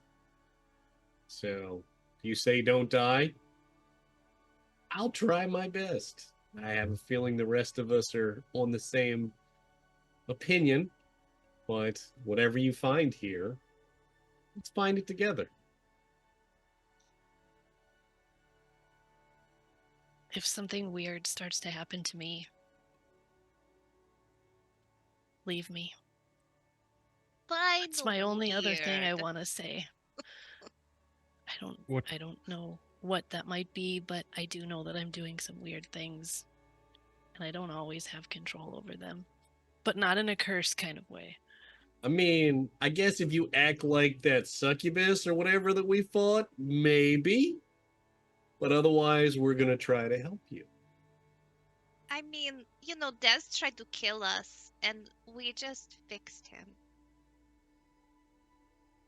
Yeah, you haven't tried to kill me yet. That's probably a good sign. I bet I'd be the first one you tried to stab. Because I stabbed you that one time. That one time, and it was really bad. Oh.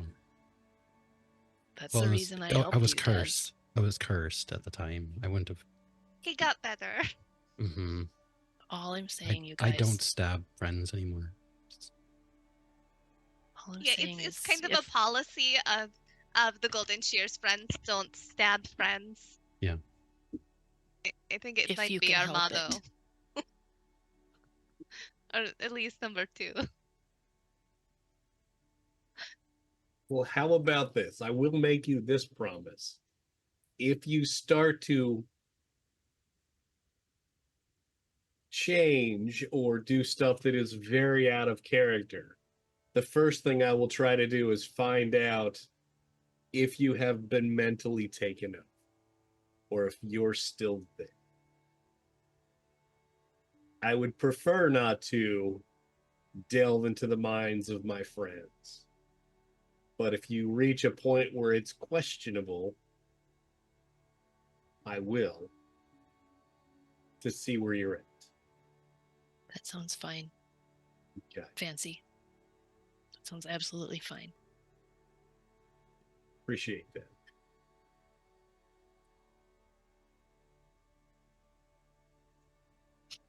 Should we pick up the pace? Getting wet. Sure. And Yeah, just, you know, promise us that if the voice in your head tells you to start doing bad things, that you'll tell us about it. I absolutely will if I can. Like I said, I don't know if I'll always have options. But if I do, I will tell you. And you should leave. Noria, Xanthi makes that request. You think back in a fraction of a second of the things that you've done since the ceremony that was had in the Glassvolk cemetery, where you gave yourself, you pledged yourself to the matron, where your once mundane, though very significant family heirloom sword became something more, something powerful, where you gathered these energies to you that allows you to do some of these amazing and albeit terrifying things that you do from time to time. But you think back on it and you are hard pressed to find an example of when you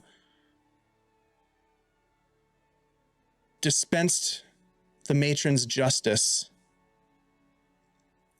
in a way that would have been an antithesis to your own desire. The two have been aligned for now in the most of the decisions that you've made since giving yourself to that promise, to the pact that you made. The rain begins to fall now in a much heavier form, washing this dry, cracked roadway at your feet.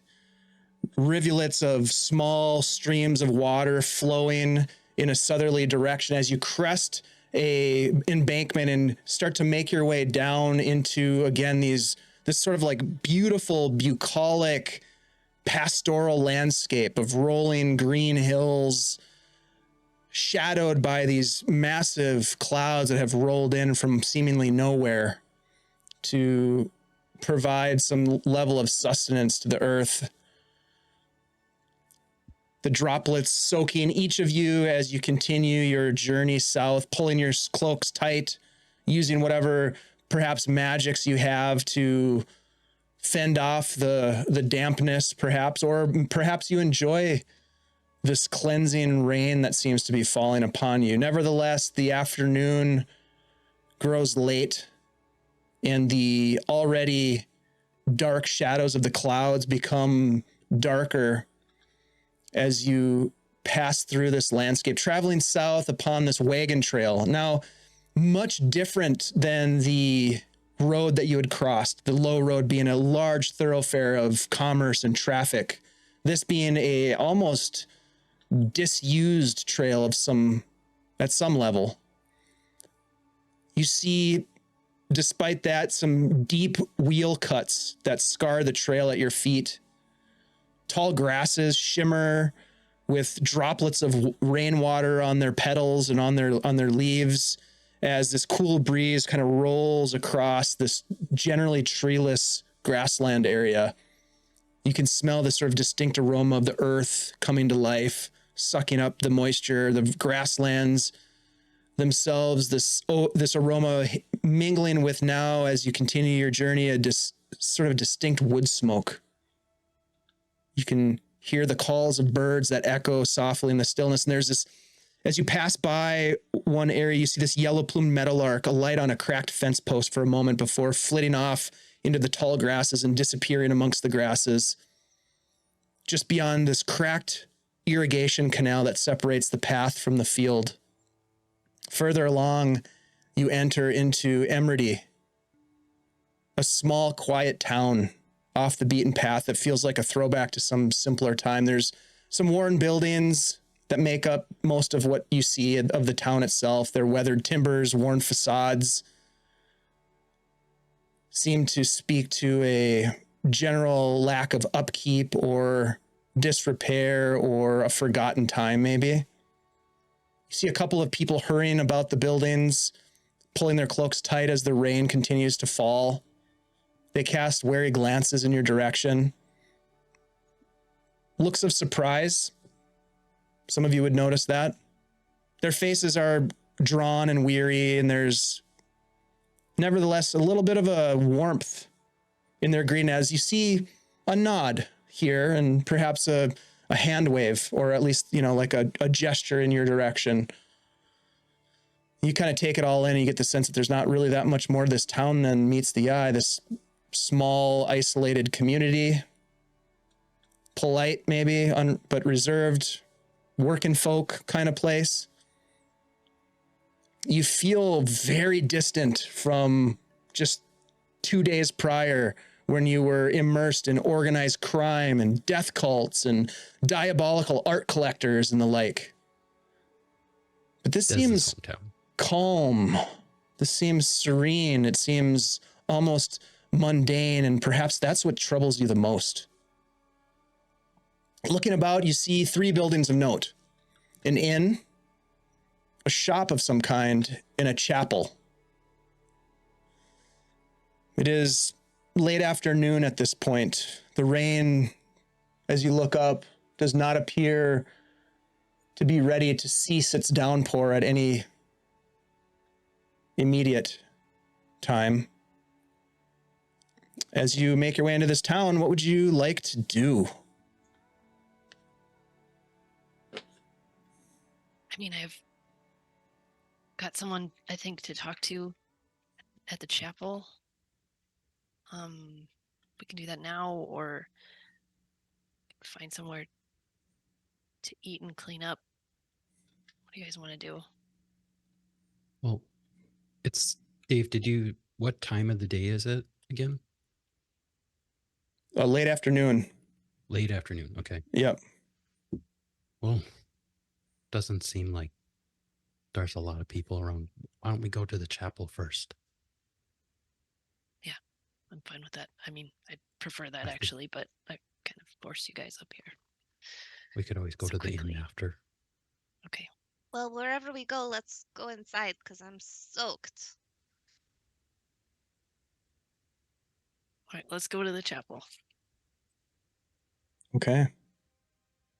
Right before we go into the chapel, I'm going to give Nori inspiration that can be used for the next 10 minutes. I don't know exactly what we're getting into, but I thought I would think maybe this could help her with whatever.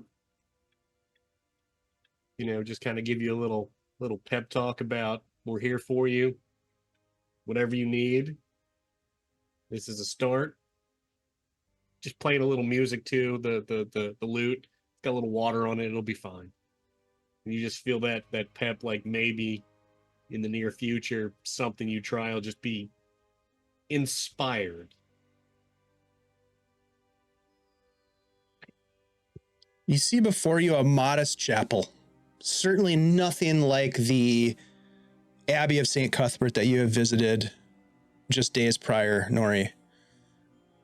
The Abbey in Verbobank being grandiose and beautifully architectured and built with the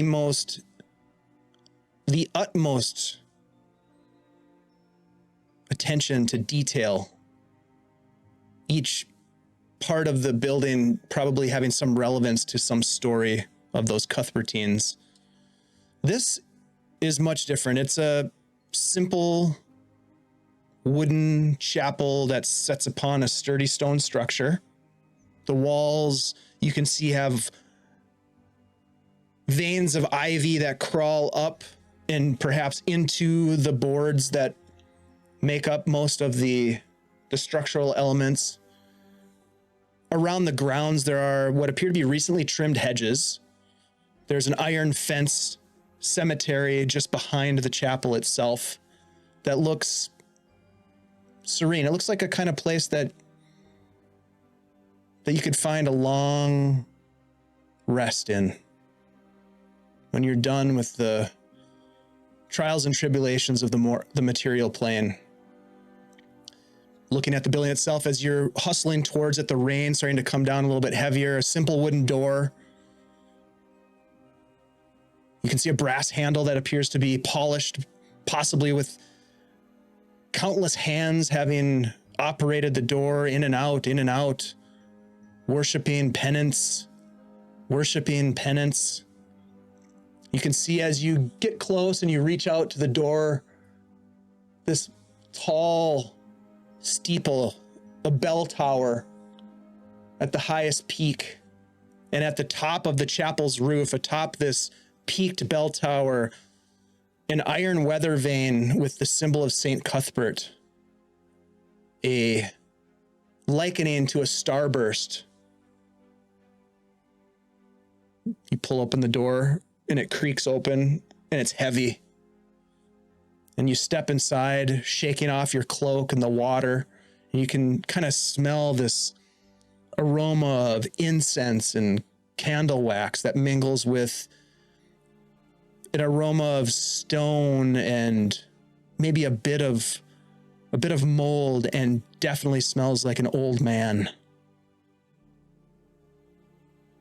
A little bit of light streams through these beautiful stained glass windows along each side as you walk through the nave and look ahead to what appears to be some sort of dais. Some worn tapestries that aren't that unfamiliar to those of you who might have some relationship or knowledge of St. Cuthbert. And you can see the symbol, indeed, of Cuthbert, the starburst of rubies adorned inside here, etched into the small altar, flickering candles flanking it. You hear a voice as you enter. Welcome. Welcome to the chapel. Welcome to the light of St. Cuthbert. And you watch as this man steps forward from out of the shadows, and he appears to be a middle-aged.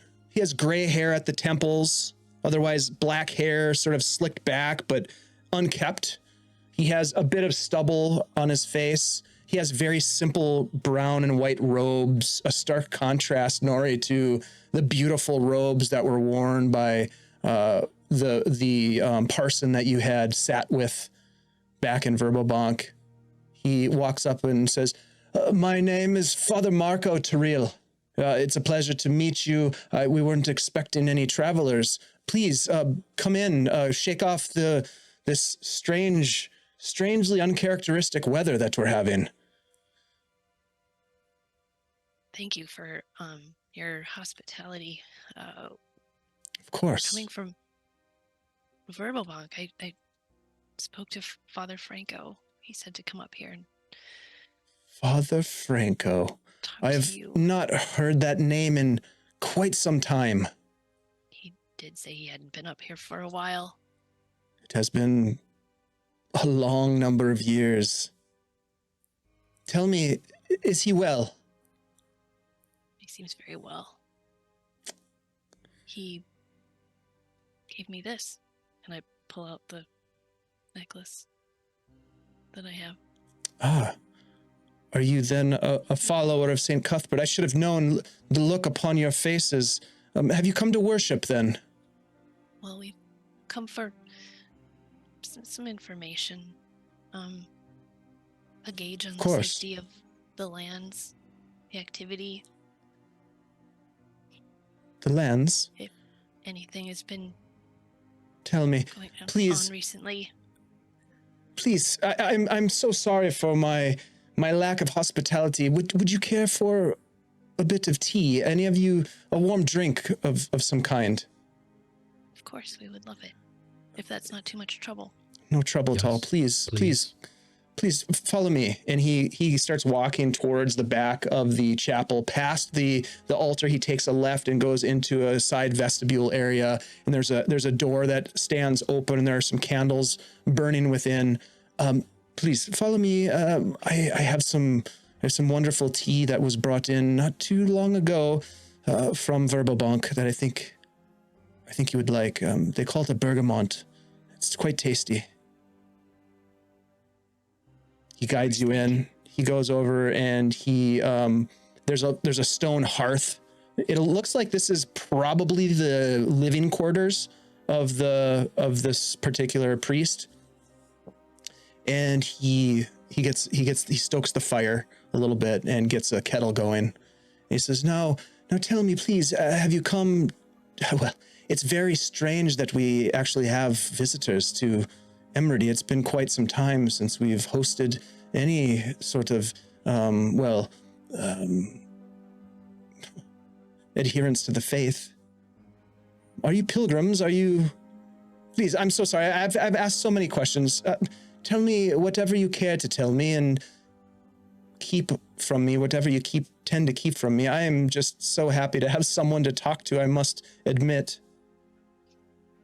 Well, we've come to pay our respects at Emridy Meadows. I Yes. there Oh, many years ago, and of course. pay our respects to St. Certan's too. Certain. Well, there have been a lot of bad things have been happening, a lot of evil activities to the south. We have heard rumors that there is activity again near Nulb with pirates and wicked men and other things. We were there. We fought some of them ourselves. We're wondering if that transferred up here at all. If there was any safety issues, I guess. Evil doings up here is... I don't want my friends to be in danger, but I do need to pay some respects. Of course. Yes, I will... Oh, let me get this. And you hear the teapot start to whistle. He goes over and pulls the teapot off of the fire, and he brings out these 4 porcelain mugs that have some chipped elements to them. You can see on the exterior of the mugs themselves are cracked, but they all look to be handmade, hand-thrown mugs that are slightly different, but look to be a set. As he pours a glass of hot water and drops a small packet of tea into each of them and sets one in front of you on a table as he bids you to sit down as you're sitting around, and you have this warm tea sort of steeping and giving off this beautiful aroma.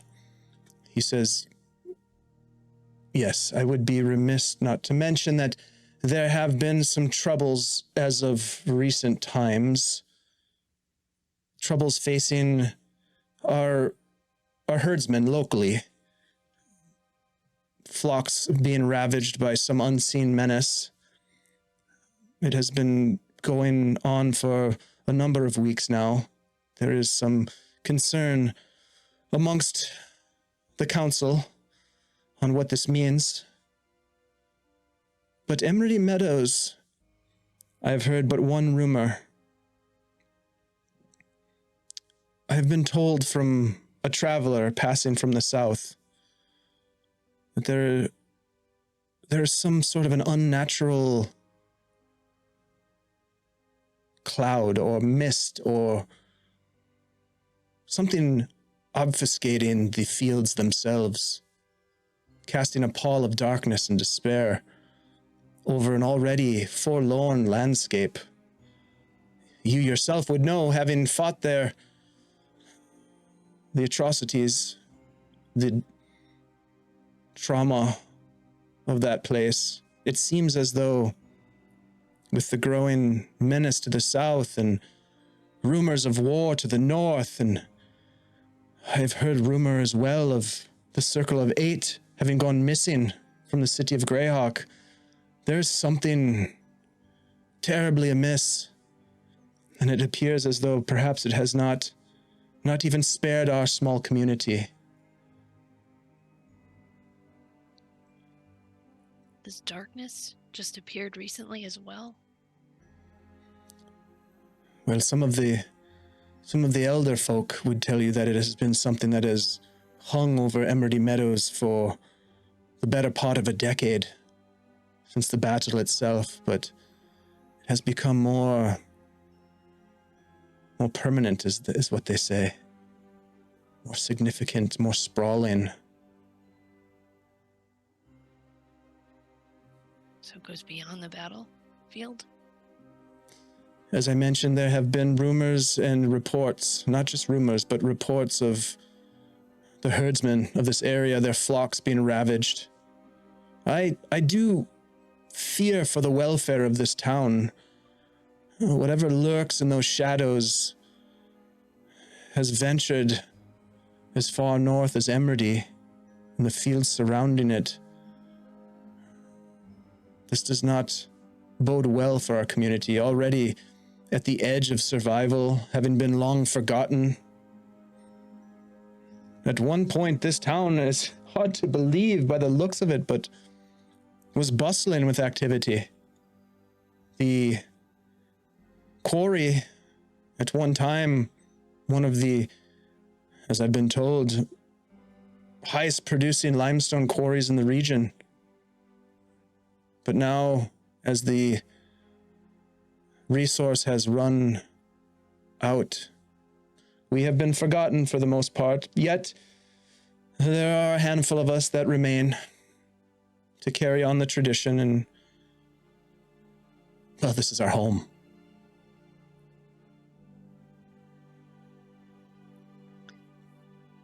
When you say the flocks around here have been ravaged, are they being taken, or are they? What's happening to them? Xanthi It just kind sounds- of like pops out from behind. It's like, Little They don't have like slashes, like, like tree fingers, like cutting them by any No, chance. I'm not sure that I would know exactly what that looks like, and I certainly have not been privy to any examination of the stock themselves, but well, perhaps you might seek counsel with the proprietor of the Rock Powder Inn, Milton. He may be able to fill you in more, but my understanding, young lady, is that the sheep have been murdered, slaughtered by something. We were in Hamlet a while ago and they had a goat problem. It was very similar. But we took care of it for them. Well, you are very capable, it would seem. Perhaps you can help our small community in our time of need. Yeah, sheep are a lot like goats. We could maybe do Indeed. something. If it doesn't interfere with our primary How- reason. How recently has this happened? Within the last few weeks, as recently as 2 nights hence.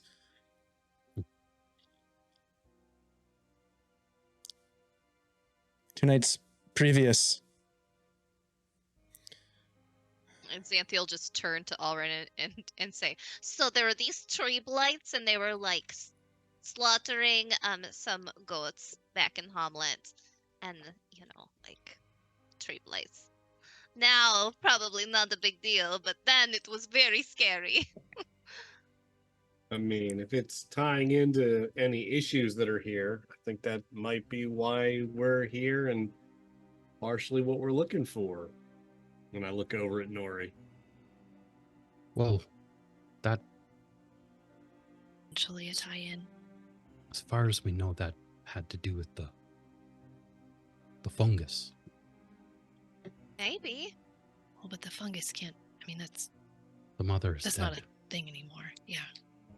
I'm sorry. The fungus. There was a rather large, I don't know what you would call it, like beast, but it was like a sentient mushroom. We killed it. It was near Nob. Pretty bad. But it was like infecting things, making animals behave strangely. You haven't seen any of that. They would have been riddled with some sort of fungus or mushrooms growing out of them. No, but that is troubling. The incident at Nulb 10 years ago that precipitated the battle that you fought in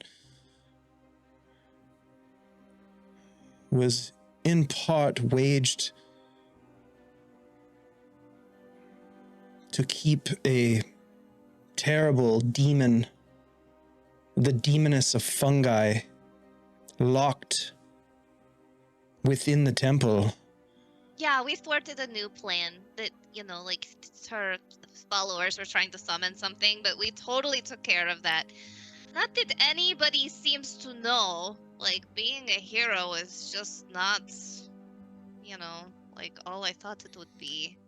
He reaches out and kind of takes your hands, Anthony, says, "It sounds like you are heroes indeed, and perhaps just the heroes that we need here in Emridy." Oh, start. she's just like, nobody seems to care, like you thwart one apocalypse and then like everybody's like, oh, who hasn't stopped an apocalypse? I will tell you that the herdsmen derive what little bit of income they can from a very difficult life already, but to have something lurking within these mists, posing danger not to just to the stock, but to the people themselves. These are good people here in Emridy. People who have stayed to represent the righteousness and the goodliness of St. Cuthbert in a place that was once venerated as ground zero for our defense, our collective defense of the righteous host against the evils that would try to usurp the order of the gods. These are good people. They need your help. They need heroes. Well, if you need some sheep protected, we're the heroes for you. Indeed, Yeah, you we'll are. talk to the inn person about that job. We'll Well- take care of this problem for you. Yeah. We can do this. Bless you. And our stuff. I believe that St. Cuthbert has sent you to us. This is a fortuitous encounter. Kind of feel like this is a step down from fighting the gut boy. Perhaps. But it is nonetheless meaningful to these people. Obviously, it's very important. I don't want to step up. I never want to do a step up from that. We can do this. Please, may I pour you a bit more water? Your cups look nearly empty. I'm good. You want to try some coffee, Father? Oh, that's true. I could try to. Do you like coffee? I haven't had coffee in quite some time. I would love a cup of coffee. Oh, How is it all that right. you have coffee? Oh, I just made the pot. She goes into Um, the bag of holding and What? pulls out the carafe of endless coffee and just pours it. Do you have a cup? Of course. And he pours out his bergamot tea off to the side and holds it out. Oh yeah, she pours it out. Fills his Pipe- cup up, and Piping hot. I know I'm just that Ooh. good. She puts it back. It's a dark roast. Where are your beans sourced? It's a secret. Hmm. That's Golden Shears coffee. Golden pending. Shears. I've not heard of it, but it smells delicious. He kind of blows on it a little bit. Oh. Oh. It's very strong as well. This is a wonderful engagement. I'm so happy that you've come, not simply for the coffee, although this is quite good. But I do think that you perhaps can make a difference here in our community. I bid you seek out the proprietor of the Rock Powder Inn, a man by the name of Milton Wallace, his wife, Ansrith. They may have more information for you on what is troubling the herdsmen. And if you need something, please do not hesitate to come here. I will do what I can to support you, heroes of Emridy.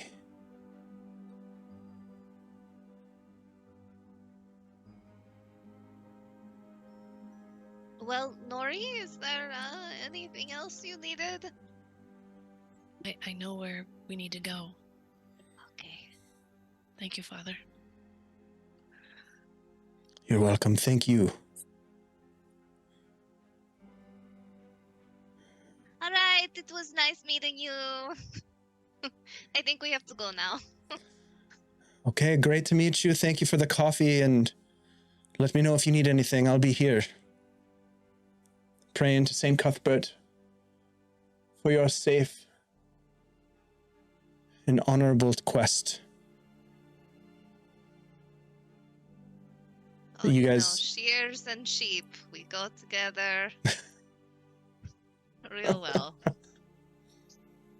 As you leave the Chapel of St. Cuthbert, you pull your cloaks tight as you open the door and stand out underneath the eaves, the water just pouring off of the roof of the chapel in like a waterfall in front of you. You can see across this road, this very quiet road now, not a single person that is walking about, that there is a bit of a dilapidated building across the road that has a small sign hanging in front of the door that says the Rock Powder Inn. And as you step across, avoiding the puddles to get to the Rock Powder Inn, that is where, my friends, we will end tonight's session, and we will come back to this adventure in the town of Emridy, just north of the famous Emridy Meadows. Thank you all for hanging out. I hope that you all had a cup of tea or a cup of coffee to keep you warm during this awesome role play by some of my favorite players in the TTRPG space. I love these people with my whole heart, and I would love for you to get to know them better. So let's go around the tabletop here and let's reintroduce yourself. Tell us anything you want to about where we can find you, what you have going on. And then we will go ahead and raid into some of our friends who are streaming. Again, thank you guys so much. My players, everybody who's been hanging out in the chat, kicking it with us. Really appreciate you guys. There's been a lot of fun chat going on about coffee and other things. And I appreciate that very much. Let's start with Chad. Hey everybody, Chad here, Vamp Wickman. Again, you can find me here on Tuesdays in the Heroes of Greyhawk, Sundays on the GaryCon Live channel at 4 p.m. Eastern Time, playing a Dwarven Druid, crazy guy, having a blast. I had a blast tonight. Thank you, Dave. This was great. Good You're story. welcome. Good effort. I love the description and everything. Once again, happy Mother's Day to all the mothers out there. And don't forget, this will be on pause next week as you play a different game on Tuesday. Mm-hmm. Hey, good looking out, dude. We're gonna play Skate Wizards next week. Mm-hmm. I have no idea what that is, but we're gonna play it. It's Hang 10, It's bro. Skateboarding Wizards. And, having a blast with the rest of the players here. You guys are great. Thank you, Chad. Appreciate your words of encouragement and your contributions to this story. It's fucking fantastic. Let's jump over to Ashley. Hey everybody, I'm Ashley. You may know me as Minnesota Muse. I'm Minnesota Muse on the Discord, on Blue Sky, and Minnesota Muse 99 on Threads. So come by and friend me. I am also the DM for Thursday night's short game, which is The Undying Sky, which will be playing until the end of the month on Thursday nights, where it's my Oops All Warlocks game. So all of my players have entered into a dark bargain with an entity that they met while trapped underneath the building known as the Great Library. And they've gotten in over their heads, and now dead things are telling them to do stuff, and they've got to rescue their friends in prison, and it's utter chaos, and they only Totally. have 3 more episodes to wrap it up, and then we'll go on a summer break. Awesome. Also, if you like seeing me in this, I'm going to be guest starring on Lord Gazumba's channel on this Saturday, May 11th at 9 a.m. EDT. So not Minnesota time, but, EDT time. And I'll be with old school Greyhawk D&D. Little Bird, Cocoa Bunny, Heather Hex, and Korg the Mighty are all going to be playing, so stop by, check that out. It should be a lot of fun. Cool. Thanks, Ashley. Let's jump to Andy G3D. Hey, what's up, everybody? My name is Andy, also known as Andy G3D, here on Twitch and other places. Yeah, I'm not really too active on the social medias, but you can find me hanging out on our Discord just about every single day, posting weird memes and giggling a lot. So come check us out over there. You can find me here every Tuesday night in our Heroes of Greyhawk game. And yeah, I also play in Ashley's Undying Sky game, and we're having a lot of fun. So come check us out on Thursday too. Yeah, don't miss it, you guys. Hey, quickly before we go to Shelly, thank you for the raid live from the apocalypse. Great to see you. Thank you so much for raiding us. I apologize that we were just getting done, but we are going to raid it forward. So hang tight as we get ready to do some raiding of our own. Shelly, tell us what's up. Well, what's up is Shelly, also known as Flea Monkey, also known as Heyo. Hey, it's Flea Monkey on Instagram and Threads. Also, you can find me in Ashley's game on Thursdays, doing some roguey, gothy stuff with shadows and grandmas and all kinds of things. I love it. Taxidermied animals. Excited for it to continue. I wish it could continue all summer, but it is over at the end of May. Also on Wednesday nights, we are playing a little Pathfinder over on Tithalanos' channel, who is also in Ashley's game on Thursdays. I guess the last thing I would say would be come check out our Instagram account. Guild Superior Instagram account. We're doing some we got one of fun those things over there. You know, occasionally there's something silly to look at in the form of a reel. So, Shelly, you're crushing it over there on the Instagram. Let's not be too modest. Shelly is in charge of IG, and we love that so much. Shelly, you're doing a great job with it. It is very fun, so go check that out. Shell, I guess the other thing I would say is that if there are folks who are interested in a little game called Shadowdark RPG, which we just streamed a little bit of a showcase last Saturday, and you can find that. I think it'll be up on our YouTube channel here in a day or two, but it is on our VODs here on Twitch. We do run a ongoing West Marches Shadowdark game on our Discord. If that's something that you would like to be involved with, you should come on over to our Discord and get to know us and tap in, because we are going to be running a session 0/new player onboarding tomorrow night. So if you want to get involved with that, come on over and hang out. We'll get you set up with some information about our world, the way we play Shadowdark, and you'll walk away with a character that's ready to dive into some of the most dangerous TTRPG play you'll ever experience. A character that's ready to die. Yes, 100%. 100%. Hey guys, thank you so much. My name is DM Dave. I run games, play games, produce games over here on Guild Superior, kind of the general roustabout and instigator here. I love games with my friends. Come on over, game, and be friends. We'll see you guys next time. Thank you so much. We're going to raid into, we're raiding into the Hero Club. Let's go ahead and start that raid. Thank you guys. We'll see you next time.